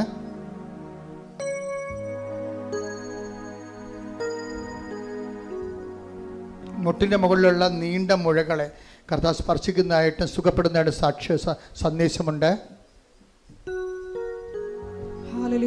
ശരീരം മുഴുവൻ ഇങ്ങനെ കുരുക്കൾ പോലെ, ചൂടുകുരുവല്ല, അല്ലാത്തതിന് എന്തോ അലർജി മൂലം ഉണ്ടാകുന്ന കുരുക്കളെ കർത്താവ് സ്പർശിക്കുന്ന സന്ദേശമുണ്ട്. എപ്പോഴും ശരീരത്തിൽ ഇങ്ങനെ തള്ളവിലവിടെ നെക്കി നോക്കുന്ന ഒരു ഇടമുണ്ട്. അത് ക്യാൻസറാണെന്ന് സ്വന്തമായിട്ട് ചിന്തിച്ച് ആകുലപ്പെടുന്ന വ്യക്തിയുണ്ട്. ആ വ്യക്തിയെ കർത്താവ് സുഖപ്പെടുന്നതായിട്ട് കാണിക്കുന്നുണ്ട്. ശ്രദ്ധിക്കട്ടെ. ഹല്ലേലൂയ.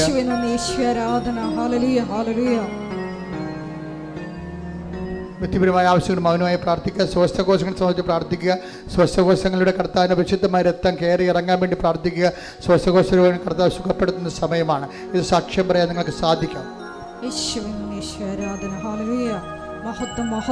ഒരു തോളെല്ലില്, ഇടത് തോല് വലത് തോൽ ഇടിഞ്ഞും ഇടത് തോടും മുന്തിയും നിൽക്കുന്ന ഒരവസ്ഥയാണ്. എന്തോ അപകടത്തിലോ അല്ലെങ്കിൽ ജന്മനോ സംഭവിച്ചതാണ്. അത് ബാലൻസ് ചെയ്യുന്ന രീതിയിൽ ഒരു സന്ദേശം ഉണ്ട്. കർത്താവിന് നന്ദി പറയാം. ശ്രുതികട യേശുവേ നന്ദി, യേശുവേ ആരാധന. ഹല്ലേലൂയ ഹല്ലേലൂയ. മഹത്വം മഹത്വം ആരാധന ആരാധന. ഹല്ലേലൂയ ഹല്ലേലൂയ. യേശുവേ നന്ദി, യേശുവേ ആരാധന. മൗനമായി പ്രാർത്ഥിക്കേണ്ട സമയമാണ്.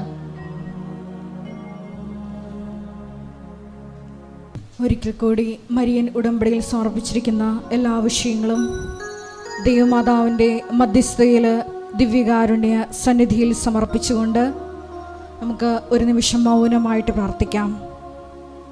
ദൈവസ്നേഹത്തോടെ ദൈവിക പ്രത്യാശയിൽ മുന്നേറിക്കൊണ്ട് ഉടമ്പടി നിബന്ധനകൾ പാലിച്ചുകൊണ്ട് പരിശുദ്ധ അമ്മയുടെ പ്രത്യക്ഷീകരണത്തിൻ്റെ സ്ഥിരം സാക്ഷ്യമാക്കി ഞങ്ങളെ ഓരോരുത്തരെയും, ഞങ്ങളുടെ കുടുംബങ്ങളെയും സ്ഥാപനങ്ങളെയും ഈശോ ഉയർത്തണമേ എന്ന് പ്രാർത്ഥിച്ചുകൊണ്ട് നമുക്ക് ശിരസ്സ് നമിച്ച് ദിവ്യകാരുണ്യനാഥൻ്റെ ആശീർവാദം സ്വീകരിക്കാം.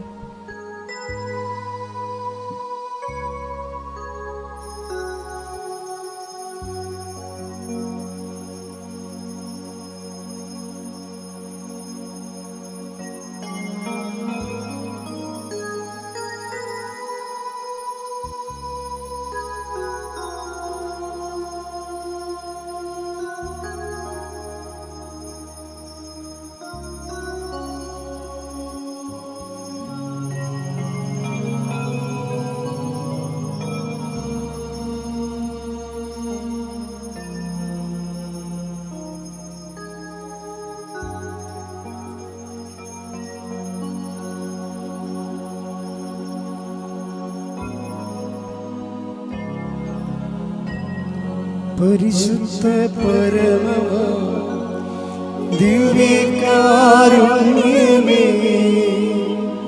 എന്നുമെന്നും അങ്ങേക്കാരാധന.